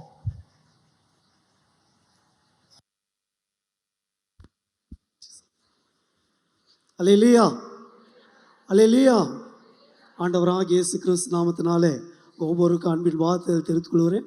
அதே போல் நம்மோடு கூட ஆன்லைனில் இடைப்பட்டு கொண்டு இருக்கிற அவர்களுக்கும் வாழ்த்துதல் சொல்கிறோம். இந்த நாளின் சபையினுடைய அறிவிப்பை அடியேன் வாசிக்கிறேன், கவனமாய் கேளுங்க. நீங்கள் வந்து பங்கு பெறும்படி அன்பாய் நாங்கள் கேட்டுக்கொள்கிறோம். வருகிறதான செவ்வாய்க்கிழமை காலையும் மாலையும் ஸ்ரீகள் ஐக்கியம் இருக்கிறது. நீங்கள் வந்து கலந்து கொள்ளுங்கள். அது மாத்திரமல்ல, அதே செவ்வாய்க்கிழமை மாலை புருஷர் ஐக்கியம் இருக்கிறது. புருஷர்கள் நீங்கள் வந்து கலந்து கொண்டு தேசத்துக்காகவும் ஆலயத்துக்காகவும் நீங்கள் ஜெபிக்கும்படி அன்பாயை நாங்கள் கேட்டுக்கொள்கிறோம். வருகிறதான புதன்கிழமை மாலை சரியாக 7 மணிக்கு மிட்விக் சர்வீஸ் இருக்கிறது. விசுவாசத்தை குறித்து பாஸ்டர் அவங்க மிக ஆழமாக போதித்து வராங்க. தொடர்ந்து கடந்த வருடம் முழுவதுமாக அதை போதித்தாங்க. இந்த வருடத்திலும் ஆண்டவர் புதிய காரியங்களை செய்வார். அது மாத்திரமல்ல, வருகிறதான வெள்ளிக்கிழமை காலையில் விடுதலை ஆராதனை உண்டு. விடுதலை ஆராதனைகள் வந்து கலந்து கொள்ளுங்க. அது மாத்திரமல்ல, மாலையில் மிராக்கல் நைட், அற்புத இரவு இருக்கிறது. நீங்கள் யாராவது சுகவீனத்தோடு பலவீனத்தோடு இருப்பார்கள் என்றால் நீங்கள் அவர்கள் உற்சாகப்படுத்தி நீங்கள் அவர்கள் அழைத்து கொண்டு வாங்க. நிச்சயமாகவே ஆண்டவர் அவர்களுக்கு விடுதலை தருவார். நம்முடைய சபையினுடைய ஆராதனை நேரங்கள் உங்களுக்கு தெரியும் இருந்தாலும் சொல்லுகிறோம். முதலாவது ஆராதனை சரியாக அதிகாலை 5 மணிக்கு இருக்குது. இரண்டாவது ஆராதனை 8 மணிக்கு, அது ஆங்கிலம் மற்றும் தமிழ் ஆராதனையாக அது நடைபெறுகிறது. மூன்றாவது ஆராதனை வாலிப பிள்ளைகளுக்காக 11 மணிக்கு யூத் சர்வீஸ் இருக்கிறது. வாலிப பிள்ளைகளை நீங்கள் அனுப்பி வைக்கும்படி அன்பாய் கேட்டுக்கொள்கிறோம். மாலை ஆராதனை சரியாக 6:30 மணிக்கு மாலை ஆராதனை உண்டு, வந்து கலந்து கொள்ளுங்க. ஒவ்வொரு ஆராதனையும் சிஎஸ்கே பள்ளி இருக்கிறது. அநேக சிறு பிள்ளைகள் இருக்காங்க. ஏன் மேலே இவ்வளோ சிறு பிள்ளைகள் இருக்காங்க என்று தெரியவில்லை. நீங்கள் பிள்ளைகளை கொண்டு போய் மேலே விடும்படி அன்பாய் நாங்கள் கேட்டுக்கொள்கிறோம். அது மாத்திரமல்ல, ஒவ்வொரு ஜோனல்லையும் ஞாயிற்றுக்கிழமை மாலையில் சுவிசேஷ கூட்டங்கள் நடைபெற்று கொண்டு இருக்கிறது. உங்களுடைய ஜோனலில் சுவிசேஷ கூட்டங்களை வைக்க வேண்டும் என்று நீங்கள் விரும்பினால் சுவிசேஷ கூட்டங்களை வைக்கும்படி அன்பாய் நாங்கள் கேட்டுக்கொள்கிறோம். சொன்ன அறிவிப்பை நீங்கள் ஞாபகத்தில் வைத்துக் கொள்ளுங்க. ஒரு திருமண அறிக்கை இருக்கிறது, வாசிக்கிறேன். எழுந்து நில்லுங்க. வந்திருக்கீங்களா?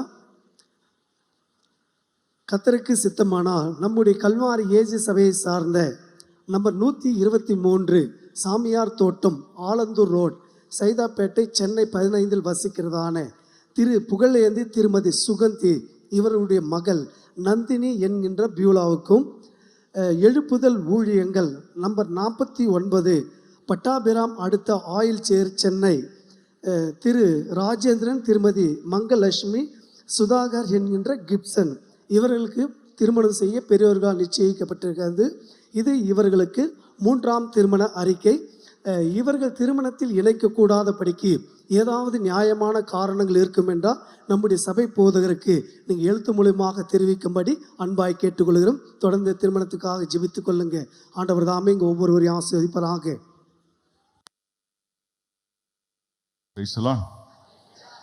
சொல்லப்பட்டிருக்கிற அறிவிப்புகளை நீங்கள் மனதில் வைத்து செயல்படுங்க. சொன்னது போல் மேலே சிஎஸ்கே சிறு பிள்ளைகளுக்காக ஊழி நடக்குது. உங்கள் சிறு பிள்ளைகளை நீங்கள் பக்கத்தில் வைக்காமல் காலையில் நீங்கள் கொண்டு வர்றது எங்களுக்கு சந்தோஷமாக இருக்குது. 5 மணி ஆராதனையில் உங்கள் பிள்ளைகளை நீங்கள் எழுப்பி அவங்கள கலப்பி கூட்டிகிட்டு வர்றதுன்ற சாதாரணமான விஷயம் இல்லை.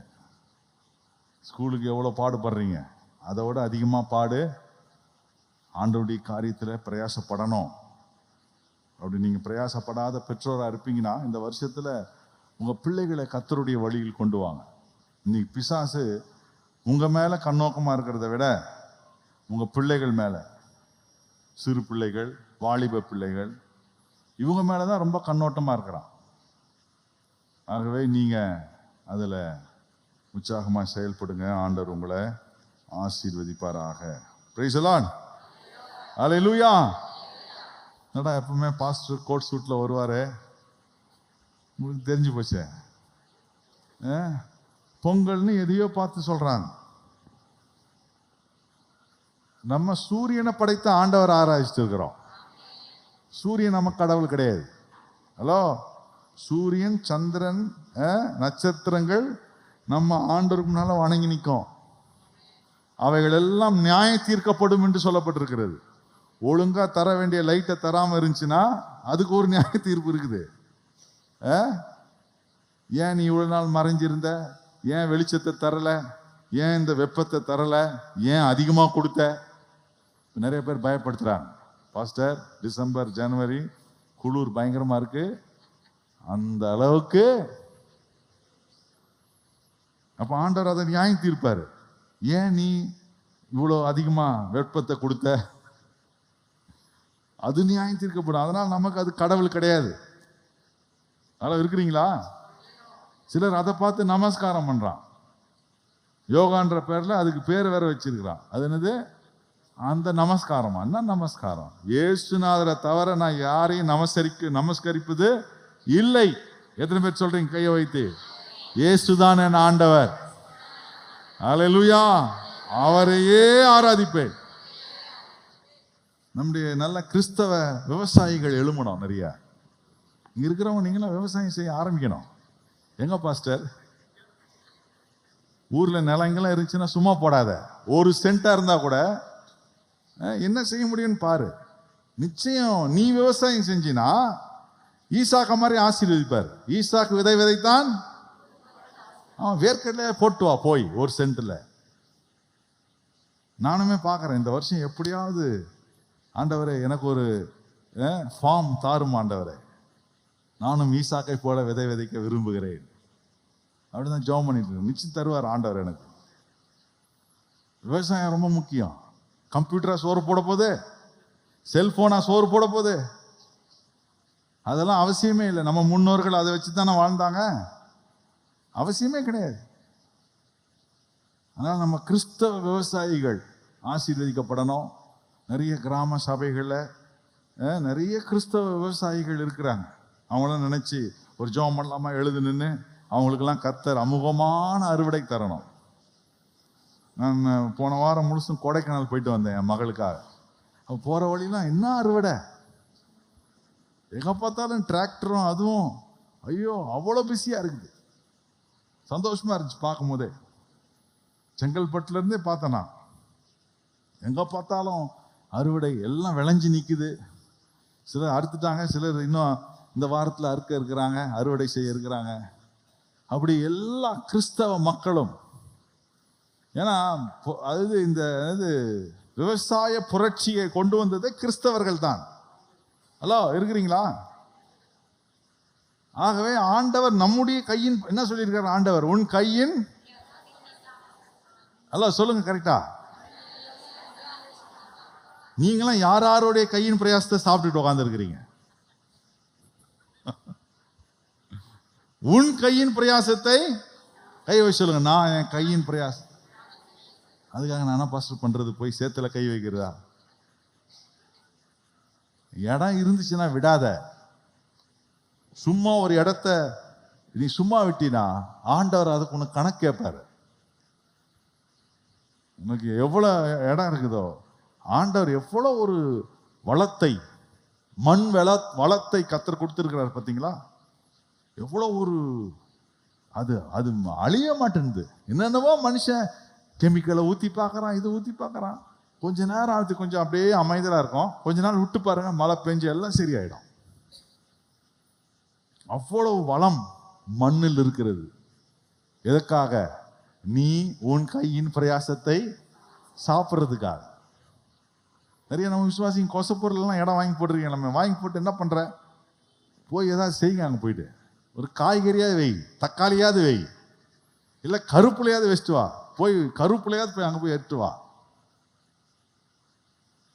ஆண்டவர் ஆசீர்வதிக்கிறார். கைகளை வைத்து சொல்லி இந்த நாட்கள் ஆண்டவர் அவருடைய பிள்ளைகள், அவரை விசுவாசிக்க, சூரியனை விசுவாசிக்கிறவங்க அல்ல, வானத்தை பார்க்கிறவங்க இல்லை, அவரை நோக்கி பார்க்கிறவங்களுக்கு மழையே பெய்யாட்டி கூட அமோகமான விளைச்சலை தருகிற கர்த்தர், ஈசாக்கின் தேவன் நம்முடைய தேவன். கையை வைத்து சொல்லுங்க, ஈசாக்கின் தேவன் நம்முடைய தேவன். எத்தனை பேர் விசுவாசிக்கிறீங்க? கைகளை உயர்த்தி. நம்முடைய இந்திய தேசத்துல, தமிழ்நாட்டில் விவசாயம் செய்கிற நிறைய விவசாயிகள் இருக்கிறாங்க.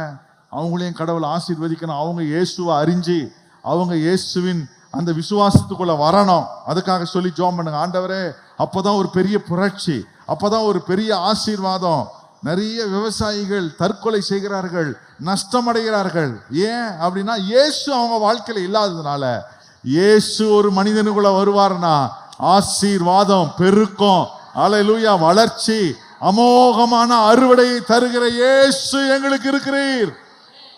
அப்படி உம்மை நம்பி எங்களுடைய கிறிஸ்தவ மக்கள் எங்கெல்லாம் விவசாயம் செய்யறாங்களோ அவங்களெல்லாம் அதிகமா ஆசீர்வதிங்க, அவங்கள உயர்த்துங்க, மேன்மைப்படுத்துங்க. எங்களுடைய தேசத்தின் ஆண்டவரே விவசாயங்களை நீர் ஆசீர்வதிக்கிறதுக்காக ஸ்தோத்திரம். விவசாயத்தை சார்ந்து இருக்கிற அடுத்த பண்ணை தொழில்கள், கோழி வளர்ப்பு ஆண்டவரே, அப்புறம் ஆடு வளர்ப்பு, மாடு வளர்ப்பு, இதெல்லாம் எல்லாத்தையும் ஆசீர்வதிச்சு எங்க தேசத்தை செழிப்படைய செய்கிறதற்காக ஸ்தோத்திரம். அல்லேலூயா சொல்லுங்களேன். ஆண்டவர் நம்ம ஜெபத்தை கேட்டார். ஆனால் இந்த வருஷம் யாரெல்லாம் இடம் வாங்கி விவசாயம் செய்யலையோ நீ தான் நஷ்டம். ஆண்டவர் எல்லாரையும் ஆசீர்வதிப்பு. பாருங்க, உலகத்துல பெரிய பெரிய ஆட்கள், இந்த ஃபேஸ்புக்னு ஒன்று இருக்கு பாருங்க, அதை கண்டுபிடிச்சவன் அவன் ஒரு தீவையே வாங்கி பீஃப் வளர்க்குறானா. உலகம் முழுசும் பீஃப் எக்ஸ்போர்ட் பண்றது. அவன் பீஃப் தான் உலகத்திலே நம்பர் 1 இருக்கணும்னு சொல்லிட்டு அவன் அதை அந்த தீவையே வாங்கி அதுக்காகவே ரெடி பண்ணிட்டு இருக்கிறான். அப்போ நான் யோசித்தேன், பரவாயில்ல, வேதத்தின்படி எல்லாரும் வராங்க, நம்ம தான் பைபிளை தூக்கிட்டு எதுவுமே செய்யாமல் இருக்கிறோம். ஆண்டவர் நம்ம எல்லாருக்கும் வாய்ப்புகளை தந்தார்னா அதை நழுவ விடக்கூடாது. ஆமென், அல்லேலூயா. நின்றவாறு ஒரு வசனத்தை வாசிக்க போறோம். ஆதியாகமம் 42ஆம் அதிகாரத்தில் உள்ள ஒரு வசனம். ஆதியாகமம் 42ஆம் அதிகாரத்தில் உள்ள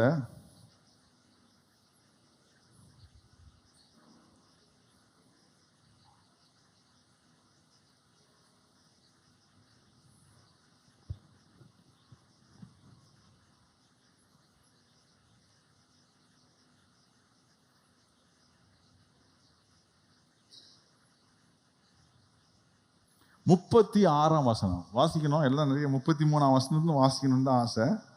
ஆனால் இது நிறைய பேர் வாசித்திருப்பீங்க இந்த சம்பவத்தை. வெறும் 36ஆம் வசனத்தை மட்டும் நான் வாசிக்க விரும்புகிறேன். வாசிக்கலாமா? அவர்கள் தகப்பனாகிய யாக்கோபு அவர்களை நோக்கி, என்னை பிள்ளையற்றவனாக்கிறீர்களே, யோசேப்பும் இல்லை, சிமியோனும் இல்லை, பெஞ்சமினையும் கொண்டு போக பார்க்கிறீர்களே,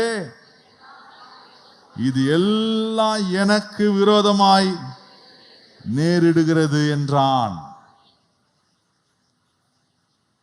இந்த வசனம் வாசித்தோன்னே ஒரு கதை ஓடுதா மைண்ட்ல?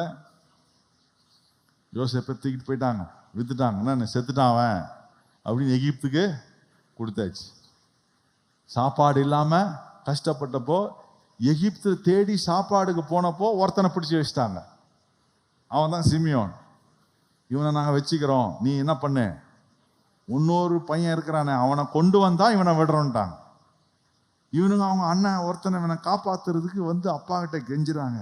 அப்பா சொல்றாரு, ஏன்பா யோசேப்பையும் சாவடிச்சிட்டீங்க, இப்போ உயிரோடு இருந்த என் மகன் சிமியோனும் இல்லாம போயிட்டான், போய் அங்க மாட்டிக்கிட்டான் ஜெயில. வருவானா ரிலீஸ் ஆவானான்னு தெரியல.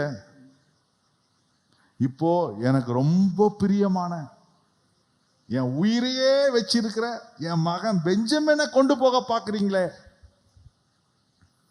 அப்படின்னு சொல்லி அவர் ஒரு வார்த்தை சொல்றாரு பாருங்க, இது எல்லாம் எனக்கு விரோதமாய் நேரிடுகிறது. ஹலோ, இருக்கிறீங்களா இங்க? நம்முடைய வாழ்க்கையிலும் இப்படி சில சூழ்நிலைகள் நம்ம அகப்படுகிறோம். எல்லாம் எனக்கு எதிராகவே நடக்குதே பாஸ்டர். இன்னைக்கு ஆண்டவர் உங்களோட பேச போறார். எத்தனை பேர் கையை வச்சு சொல்றீங்க, எனக்கு எதிராக எந்த காரியம் நேர்ந்தாலும் இந்த வருஷத்தின் வாக்கு தத்துவத்தை நான் நினைக்கணும், கர்த்தர் பிரேக் த்ரூ வச்சிருக்கிறார்.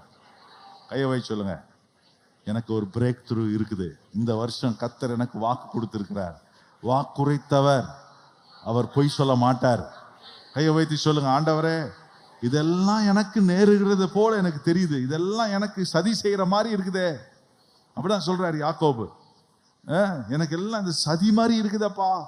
என் பையன் செத்துட்டான், இன்னொருத்தன் போய் மாட்டிக்கிட்டான், இப்ப 3வது பையனையும் கொண்டு போறேன்றீங்களே, இதெல்லாம் எனக்கு விரோதமாய் நேரிடுகிறதே என்ற ஒரு அங்கலாய்ப்போடு இருக்கிற நமக்கு இன்றைக்கு ஆண்டவர் சொல்றாரு, என்னுடைய வாக்கு தத்தம் உனக்கு உறுதியா இருக்கிறது.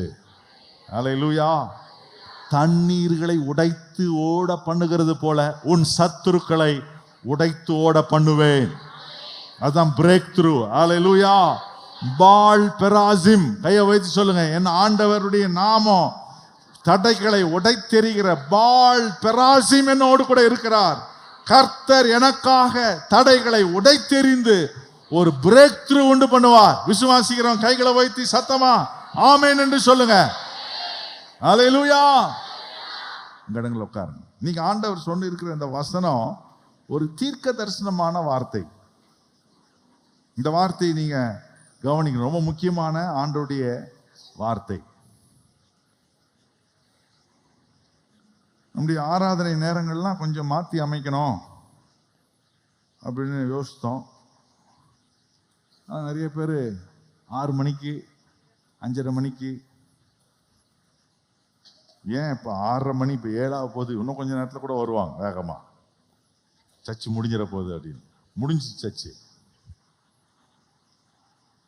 அவங்க ஆர்வத்தை பாராட்டுகிறேன். ஆனால் என்ன பண்ணுறது,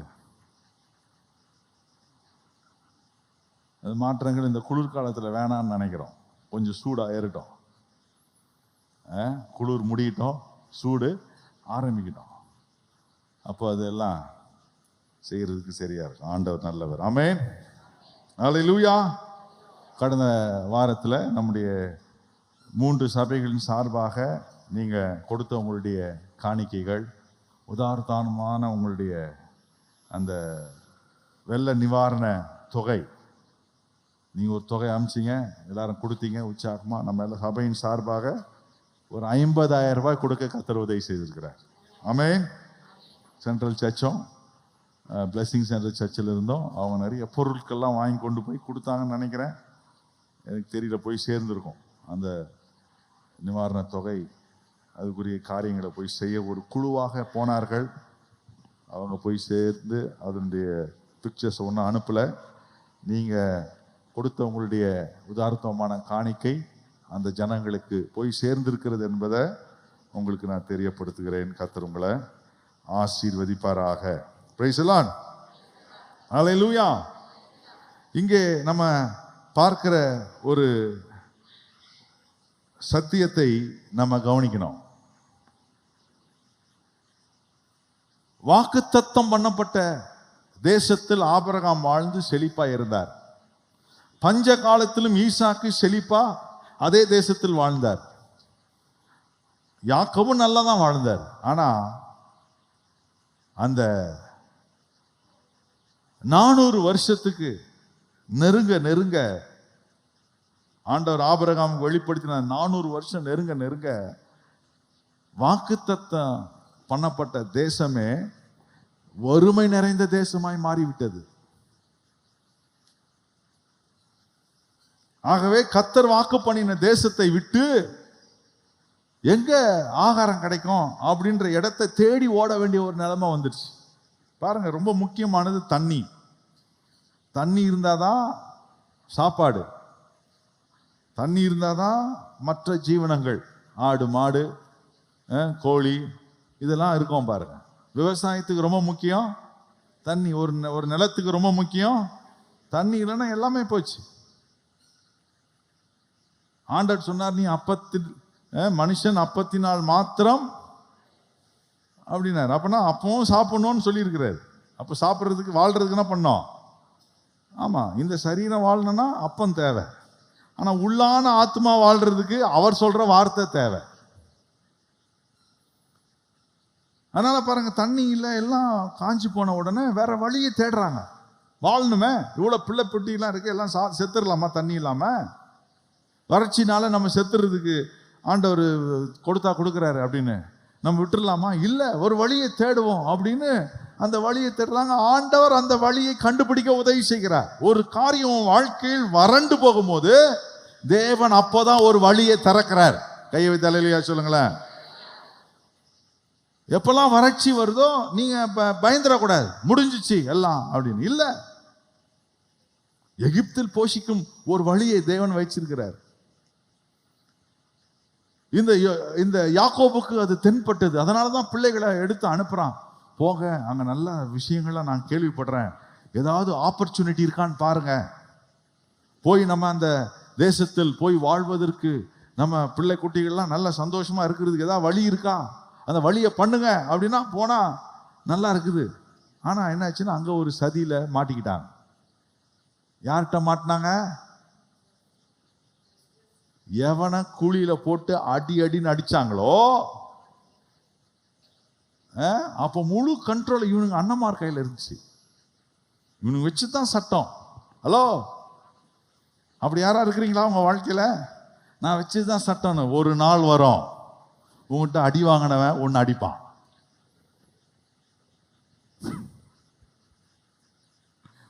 நிறைய பேர் அப்படிதான். நம்ம சிலர் ரொம்ப ஏளனமா பார்ப்போம். தேவன் சில வழியை ஆண்டவர் நமக்கு ஏற்படுத்தும் போது ஆண்டவர் எல்லாத்தையும் கணக்கில் வச்சிருக்கிறார். எல்லாத்தையும் கணக்கில் வச்சிருக்கிறார். நீ உதைச்சல ஒருத்தனை, போங்க போங்க போ, நேரம் அவங்ககிட்ட தான் விடுவார். உனக்கு அவன் யாருன்னே உனக்கு தெரியாது. இதுக்கு தான் வாழ்க்கையில எல்லாரையும் மதிக்கணும். ஹலோ சொல்லுங்க, எல்லாரையும் சொல்ல மாட்டாங்க பார்த்தீங்களா? அதெல்லாம் முடியாது பாஸ்டர். அப்ப நீ உத வாங்குவ, வாங்கிட்டு போ. எல்லா மனுஷனும் மதிக்கும். அவன் பெரியவனோ சின்னவனோ, அவன் சாணி அள்ளுறவனோ காவால வேலை செய்யறானோ, அவன் பெரிய சேர்ல உட்காந்து வேலை செய்ய, எல்லாரையும் மதிக்கணும். யாரு எப்போ எப்படி கர்த்தர் மாற்றுவாரு யாருக்குமே தெரியாது. தேவன் எவரை எப்படி உயர்த்துவார், எவரை தாழ்வுபடுத்துவார்னு யாருக்கும் தெரியாது.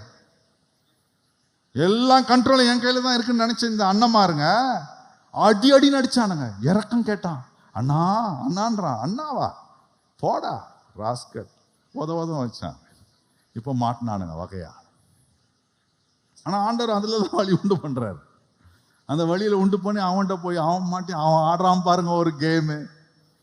யோசேப்ப மாதிரி கேம் ஆடுறதுக்கு ஆளே இன்னும் நம்ம ஆளுங்களாம் தோனி ஆடுறாரு, ஒன்றும் வேஸ்ட். அதெல்லாம் அவன் ஆடினான் பாருங்க ஒரு மைண்ட் கேம். அப்பா இவன் கெதி கலங்கி போச்சு. அழகா பிடிச்சான், பிடிச்சி வச்சு அவனுக்கு தெரியும் அவனை எல்லாம் பண்ணீங்களடா, ஆண்டவரை விட்டுட்டாரு பண்ணிட்டோம் அப்படின்னு போய் இப்போ அப்பா கிட்ட போய் அவங்க வழி உண்டாக்கிட்டார் ஆண்டவர். ஆனா அதுல ஒரு சிக்கல் இருக்குது. இப்போ அப்பாவுக்கு என்ன யோசனை? யோசிப்பு செத்துட்டான், இப்போ இவனையும் கொண்டு போய் கூட்டு வந்தீங்களே, கண்டிப்பா அந்த எகிப்தியர்கள் நீங்க அவனுக்கு கொடுத்த காசை நீங்க ஏண்டா காசை கொடுத்தனேண்டா, எப்படி அந்த காசு இந்த பையில வந்துச்சுன்னு கேட்கிறாரு அப்பா. வீட்டுல வந்து மூட்டையை திறந்தா காசு இருக்குது, பொருள் இருக்குது. அட பாவி, திருட்டு பழி உங்க மேல வந்துச்சு, நீங்க தப்பிக்கவே முடியாது, நீங்க உளவாளின்றது கன்ஃபார்ம் ஆகி போச்சு. பாருங்க, இப்போ கத்தார்லையா, கத்தார்ல நம்ம ராணுவம், அதாவது நேவியை சேர்ந்த கடற்படையை சேர்ந்த சில முன்னாள் ரிட்டையர்ட் ஆனவங்க அங்கே போய் மாட்டிக்கிட்டாங்க. எல்லாருக்கும் தூக்கு தண்டனை கொடுத்துட்டாங்க, 15 பேருக்கும். அதனுடைய தீர்ப்பு போன மாசத்துலயா வருஷ கடைசியில் வர வேண்டியது இருந்துச்சு. அதை ஏதோ தள்ளி வச்சிருக்கிறாங்க. அவங்களுக்காக நிறைய பேர் ஜோம் பண்றாங்க. அநேகமாக 15 உயிர் போகும். ஏன்னா அந்த நாட்டில் மாட்டிக்கிச்சா, நீ உளவாளின்னு அவன் தீர்மானம் பண்ணிட்டானா உயிர் பிழைக்கவே முடியாது. அதுதான் இந்த இவனுக்கு நிலைமை. சிமியோன் மட்டும் மாட்டலடா. அவங்க அப்பா சொல்றாரு, டேய் நீங்க அத்தனை பேரை மாட்ட போறீங்க, சிமியோன் மட்டும் கிடையாது, எல்லாரும் மாட்ட போறீங்க அப்படின்னு அங்க அப்பா வேதனைப்படுறாரு. நடக்க போறது என்னவோ இவங்களுக்கு இருந்தாலும் அப்பா தன்னுடையதாய் பார்க்கிறார். இந்த யாக்கோபு இந்த அனுபவங்களை தனக்கு நேரிடுகிறது போலவே அதை பார்க்கிறார். சில நேரத்தில் நம்முடைய பிள்ளைகளுக்கு நேரிடுகிற சில காரியங்கள், சில ஆபத்துகள், சில பொல்லாத காரியங்கள் நடக்கும்போது அவங்களுக்கு தான் நடக்குது, நம்ம தான் நல்லா இருக்கோம் அப்படின்னு பெற்றோர் இருக்க முடியுமா? ஹலோ, அதான் சொல்றாங்க, வந்து பெத்த மனம் பித்து, புள்ள மன கல்லு. என்னதான் அந்த நேரத்தில் ஐயோ எனக்கே நடந்த மாதிரி இருக்கு. சில நேரத்தில் பெற்றோர் நடக்கும்போது பிள்ளைகளுக்கும் அப்படிதான் இருக்குது. எனக்கே அது போன மாதிரி ஒரு அனுபவம் இருக்குது. இந்த யாக்கோபுக்கு அப்படிப்பட்ட ஒரு அனுபவத்தில் அவர் மாட்டிக்கொண்டு என்ன செய்கிறதுன்னு தெரியாம அவர் தத்தளித்து கொண்டு இருக்கிறார்.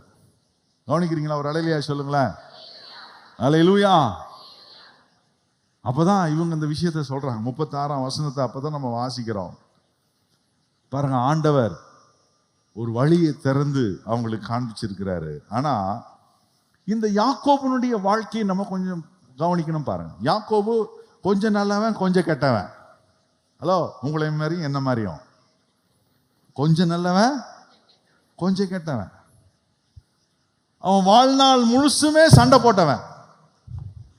தாய் வயிற்றுல சண்டை போட்டான். நீயா நானான்னு போட்டி போட்டுட்டு என்ன பண்ணான்? பைபிள் சொல்லியிருக்கு. அவன் இந்த ரெபெக்கா கர்ப்பவதி ஆன போவே உள்ள ஒரே அடித்தடி தான் இருந்துச்சு. வெளியே வரும்போதும் அடித்தடி தான். வீட்லயும் அப்படிதான் இருந்துச்சு. வீட்டில் அவன் அடிக்க இவன் அடிக்க, அண்ணன் தம்பிங்க 2 பேரும், இவன் அம்மா கட்சி அவன் அப்பா கட்சி. அவன் வீட்டில் இருக்கிற மாதிரி தான் நடக்குது. 2ம் போட்டி போட்டு ஒரே அடித்தடிமா. வீட்லயும் போராட்டம், அப்பா கிட்ட ஆசீர்வாதத்தை வாங்குறதுலயும் சண்டை. ஏதாவது ஒரு வாழ்க்கையில அவனுக்கு நிம்மதியா நடந்துச்சா பார்த்தீங்களா? ஹலோ, யாக்கோபு வாழ்க்கையில ஃபுல்லா போராட்டம் தான். ஃபாதர் பெர்க்மான்ஸ் பாடுற மாதிரி, வாழ்க்கை என்பது வருது பாருங்க கரெக்டா. ஏன் போராட்டம் உங்களுக்கு நான் பாச தெரியும். யாக்கோபு மட்டும்தான் போராட்டமா? எனக்கும் அப்படிதான் நம்ம நினைக்கிறோம். எவ்வளவு போராட்டம் இருந்துச்சோ அவ்வளவு வெற்றியும் ஆண்டவர் கொடுத்திருந்தார். கைகளை போய் தலையிலையா சொல்லுங்களேன். வாழ்க்கை வெறும் போராட்டம் மட்டும் இல்ல, வெற்றியும் கூட தான். கையை வை சொல்லுங்க, எனக்கு வெற்றியை தேவன் வைத்திருக்கிறார். நம்முடைய கர்த்தராகிய இயேசு கிறிஸ்துவினாலே, கைகளை வை சொல்லுங்க, வெற்றி தருகிற, ஜெயம் தருகிற தேவனுக்கு ஸ்தோத்திரம். நம்மை ஜெயிக்க வைக்கிற ஆண்டவர் இருக்கிறார். கைகளை வை சொல்லுங்க. பாருங்க, எந்த அளவுக்கு அவனுக்கு போராட்டம் இருந்துச்சோ, பிரச்சனைகள் இருந்துச்சோ, அந்த அளவுக்கு ஆசீர்வாதம் இருந்துச்சு. வேலை ஸ்தலத்தில் பல முறை சம்பளத்தையும் ஏமாத்தினாங்க. அதனால வெறும் ஏமாந்து போய் ஒண்ணுமெல்லாம் ஆயிட்டானா? இல்ல, 2 பரிவாரத்துக்கு சொந்தக்காரனானா. அப்ப வெற்றியும் தந்தார்ல. பாருங்க, அவன் நிறைய இழப்பையும் சந்திச்சிருக்கிறான். தான் ரொம்ப நேசித்த அவனுடைய மனைவியாகிய ராகேல வழியிலேயே செத்து போயிட்டான்.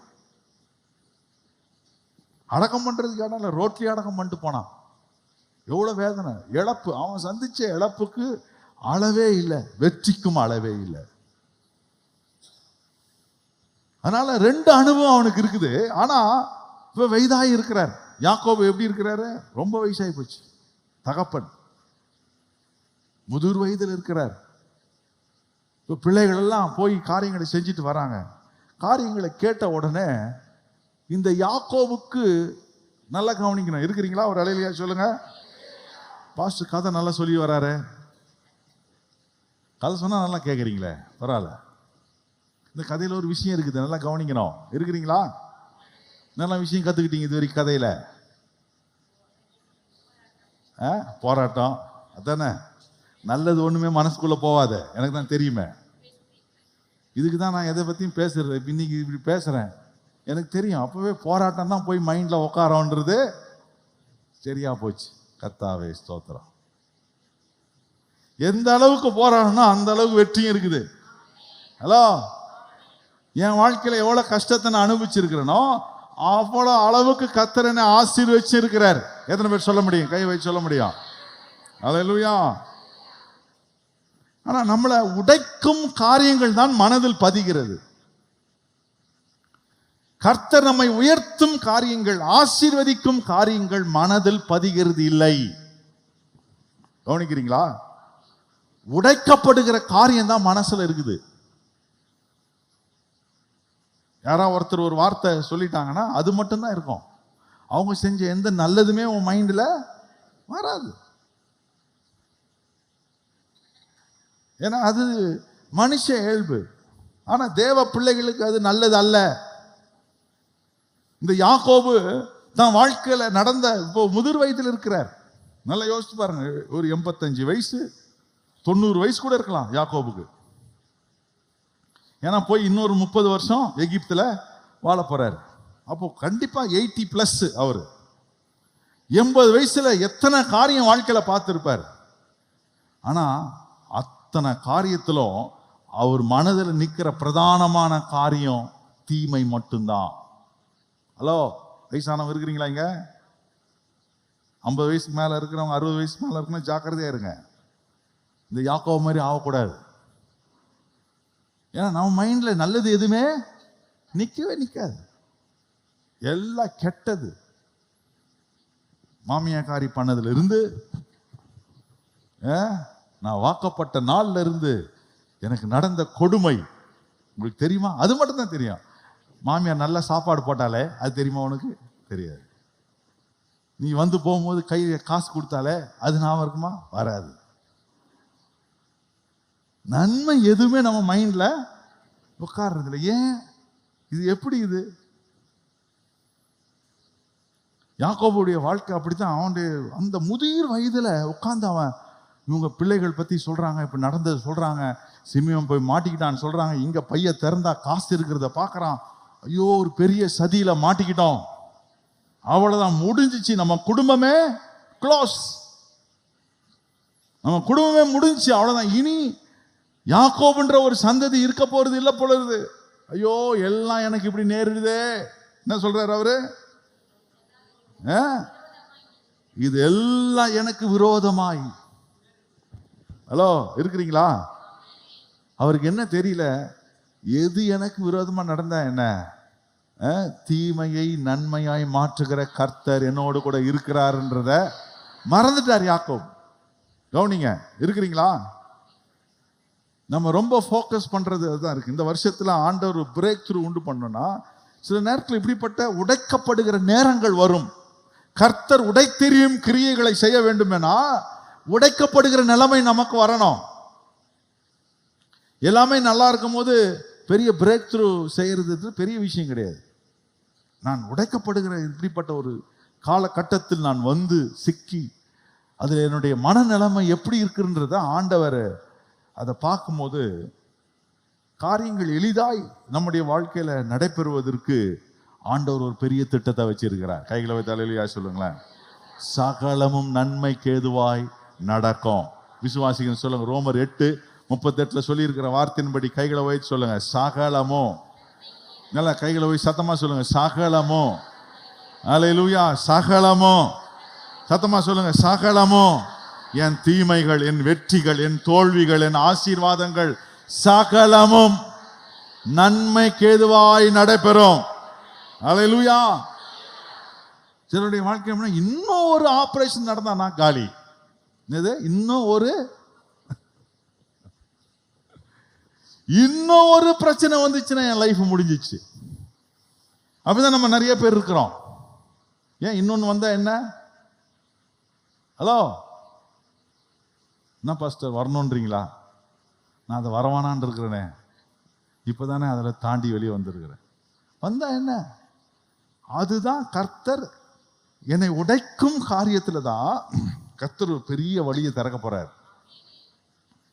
யாக்கோபு இங்க உடைந்து உட்கார்ந்து இருக்கிறான். ஆனா ஆண்டவர் அங்க ஒரு பெரிய வழியை திறக்கிறார். கைகளை வைத்து தலையிலேயே சொல்லுங்களேன். அவன் நினைத்து பார்க்காத ஒரு பிரேக் த்ரூ அவன் லைஃப்ல வருது. கைகளை வைத்து தலையிலேயே சொல்லுங்களேன். அல்லேலூயா.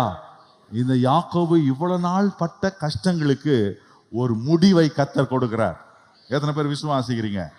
உன் வாழ்க்கையில 24ஆம் வருஷத்துல இவ்வளோ வருஷம், அது எத்தனை ஆண்டா இருக்கட்டும், எத்தனை வருஷமா இருக்கட்டும், எத்தனை வாழ்நாட்களா இருக்கட்டும், நீ கடந்து வந்த அத்தனை காரியத்திற்கும் ஒரு முற்றுப்புள்ளி தருகிற பிரேக் த்ரூவை கர்த்தர் வச்சிருக்கிறாரு. நிறைய பேருக்கு இல்லை, அது நடக்காது பாஸ்டர், ஏதோ நீங்க சொல்றீங்க சொல்லிட்டு போங்க. விசுவாசிக்கிறதுனா விசுவாசமே இல்லை நமக்கு. ஏன் அப்படின்னா எப்பவுமே எதிர்மறையா நடந்தது மட்டும்தான் நிக்குது மைண்ட்ல. ஆண்டவர் சொல்றது எதுவுமே மைண்ட்ல நிக்கிறது இல்ல. நம்முடைய மனதை பிசாசு நன்றாய் ஆட்கொண்டு விட்டான். உன் தோல்விகள், உன்னுடைய அவமானங்கள், உன்னுடைய நிந்தனைகள், உன்னுடைய வேதனைகள், இதை வைத்து பிசாசு உன்னை ஆளுகை செய்ய விரும்புறான். ஆனா ஆண்டவர் அவைகள் அத்தனையும் உன்னுடைய வாழ்க்கையில் ஒரு தடைகளை தகச்செறிகிற பால் பெராசிமாய் அந்த இடத்தில் செயல்பட கர்த்தர் ஆவலோடு இருக்கிறார். கைகளை வைத்து அல்லேலூயா சொல்லுங்களேன். அல்லேலூயா. அந்த உடைக்கப்படுகிற நேரத்தை, உடைக்கப்படுகிற ஐயோ இதெல்லாம் எனக்கு வருதே அப்படின்னு சொல்லாம, ஆண்டவரே இதில் எனக்கு நன்மை செய்வீர் என்று நாம் துதிக்க ஆரம்பிக்கணும். ஹலோ, இருக்கிறீங்களா? வேலை போகுதுன்னு வச்சிங்களேன், என்ன இருக்கும், எப்படி இருக்கும்? ஐயோ இதோட சேர்ந்து இது ஒண்ணு வந்து நிக்குதே அப்படின்னு நம்ம நினைப்போம். அல்லது ஒரு கஷ்டம் வந்திருக்குது, ஏதோ ஒரு ஆஸ்பத்திரி ஒரு நிலைமை வந்துருச்சே, இது வந்துருச்சு அது வந்துருச்சே என்று நினைக்கும் போது அதை ஆண்டவர் நமக்கு நன்மையாய் மாற்றி தருவார் என்ற எண்ணத்தை அநேக நேரம் கைவிட்டு விடுகிறோம். எல்லாமே என் வாழ்க்கையில் தீமையா தான் நடக்குது அப்படின்னு தேவ பிள்ளைகளாகிய நீங்கள் சிந்திக்கிறதை நிறுத்த வேண்டும். கைகளை போய் சொல்லுங்க, ஆண்டவரே என் வாழ்க்கையில எல்லாத்தையும் நீங்க நன்மைக்கு எதுவா செஞ்சு முடிப்பீங்க. கைகளை போய் சொல்லுங்களேன், விசுவாசமா சொல்லுங்க பார்ப்போம். அல்லேலூயா.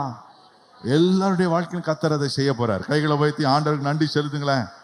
அல்லேலூயா. நீ உடைக்கப்படுகிற அந்த நேரத்தில் கர்த்தர் ஒரு பெரிய தடைகளை தகச்செறியும் கிரியைகளை, ஒரு முன்னேற்றத்தை, வெறும் நீ தடையை மட்டும் தாண்டி வர்றதில்ல, இந்த பஞ்சத்துல சாப்பாடு சாப்பிட்டா போதுன்ற நிலைமை மட்டும் அல்ல. இந்த பாருங்க, இந்த யாக்கோபுடைய குடும்பத்துக்கு பஞ்சம் வந்துருச்சு. ஏதோ 3 வேளை சாப்பாடு சாப்பிட்டோமா, கஞ்சோ கூழோ குடிச்சோமா, வாழ்ந்தோமா, நம்ம காலத்தை தள்ளணுமான்ற கதை அவங்களுக்கு இல்லை. அதான் பிரேக் த்ரூன்றேன். கவனிக்கிறீங்களா? 47ஆம் அதிகாரம் 11ஆம் வசனத்தை பாருங்க. ஆதியாகமம் 47ஆம் அதிகாரம் 11ஆம் வசனத்தில் இந்த யாக்கோபுக்கு நடந்த காரியங்களை மிக தெளிவாய் வேத வசனம் அங்க போட்டிருக்கு பாருங்க. 47:11 ஆசிங்க பாப்பா. யோசேப்பு தன் தகப்பனுக்கும் தன் சகோதரருக்கும் எகிப்து தேசத்திலே நல்ல நாடாகிய, ஹலோ என்ன நாடு? கூவத்து ஓரமா இல்லை. ஒரு காலத்துல கூவம் ரொம்ப நல்லா இருந்துச்சு. அதுக்காக கூவன்றதுக்காக நீங்க தப்பா நினைச்சுக்காதீங்க. கூவம் ஒரு காலத்துல ஒரு அருமையான நன்னி, தேங்காய் தண்ணீர் மாதிரி ஓடிச்சு, இளநீர் மாதிரி இருந்துச்சு தண்ணி ஒரு காலத்துல. இப்போ நினைச்சு கூட பாத்துறாதீங்க. நல்ல நாடாகிய எங்க கொண்டு போய் வச்சா பாருங்க. இதுவரைக்கும் பட்ட கஷ்டம், அப்பத்துக்கு அடைஞ்சு திருந்த அனுபவம், எங்க தங்குவோம், எங்க இருப்போம், எல்லாம் ஒன்ஸ் ஃபார் ஆல் பிரேக் த்ரூல முடிஞ்சிச்சு. கவனிக்கிறீங்களா? சாப்பாடுக்கு பஞ்சமே இல்லை. இவன் எந்த ஆதாயத்தையும் கருதாம எகிப்தியர்கள் வந்து சாப்பாடை குவிறாங்க. ஏன்னா யோசேப்புடைய அப்பான்னு பாருங்க, சாப்பாடு எங்கெங்கிறத வருது. பார்வோனுடைய அரண்மனையில இருந்த எல்லா மினிஸ்டர்களும் என்ன பண்ணிருப்பானுங்க, இன்னைக்கு நான் கொடுக்குறேன் சாப்பாடு, நாளைக்கு நான் கொடுக்குறேன், அப்படி போட்டி போட்டு சாப்பாடு வருது. வீட்டில் சாப்பாடு செய்ய வேண்டிய வேலையே யாக்கோவுக்கோ அவங்க பிள்ளைகளுக்கோ இல்லை. ஆகாரம் பஞ்சம் இல்லை, தங்க வசதி குறைவு இல்லை. எவ்வளவு சிறப்பா வாழ வைக்கணுமோ தேவன் யாக்கோபையும் அவன் பிள்ளைகளையும் வாழ வச்சார். அதே கர்த்தர் உன்னுடைய கர்த்தர். எத்தனை பேர் விசுவாசிக்கிறீங்க? என் தேவன் பால் பெராசிம் தடைகளை தகத்தெறிந்து மிகப்பெரிய வல்லமையான காரியங்களை செய்ய அவர் வல்லவரா இருக்கிறார். விசுவாசிக்கிறேன். கைகள் அசைத்து ஆண்டவருக்கு நன்றி செலுத்தி சொல்லுங்க, என் ஆண்டவர் என்னை நல்ல சுகமாய் அல்லேலூயா ஆசீர்வாதமா செழிப்பா வாழ பண்ணுகிற தேவனாய் இருக்கிறார். கைகளை வைத்து அல்லேலூயா சொல்லுங்க. அது அவர் பயன்படுத்துற ஒரு தருணம் தான் நீ உடைக்கப்படுகிற தருணம். உன்னுடைய உடைக்கப்படுகிற தருணத்தை ஐயோ அப்படின்னு சொல்லாத, ஸ்தோத்திரம்னு சொல்லு. என்ன சொல்லாத? ஐயோ. அப்படிதான் இந்த ஐயோ என் வாழ்நாள் முழுசும் எங்க அண்ணனோடு போராடினேன், வாழ்நாள் முழுசும் எங்க மாமனோடு போராடினேன், கடைசியா ஆண்டவரோடு நான் போராடினேன், இப்போ கடைசியா இப்படி ஒரு போராட்டமா? ஐயோ. நம்ம அநேகர் இப்படிப்பட்ட குரல் தான் நம்ம வாயில வருது. ஆண்டவர் வச்சிருக்கிற வழியில சில இக்கட்டுகள், சில கஷ்டங்கள், சில கடினங்களை பார்த்த உடனே அவ்வளவுதான் எல்லாம் எனக்கு எதிராய் நேரிடுகிறது என்று நினைக்கிறேன். இல்லை, இன்னைக்கு ஆண்டவர் இந்த யாக்கோபினுடைய காரியத்திலிருந்து இன்னைக்கு உங்களோடு பேசுறார். எத்தனை பேருடைய உள்ளத்துல பேசியிருக்கிறார்? என்ன நடந்தாலும் அதை பத்தி நீ கவலைப்பட. நடக்கும்போது நான் உடைக்கப்படுகிற நேரம். கையை வைத்து சொல்லுங்க, எல்லாம் எழுந்து நின்று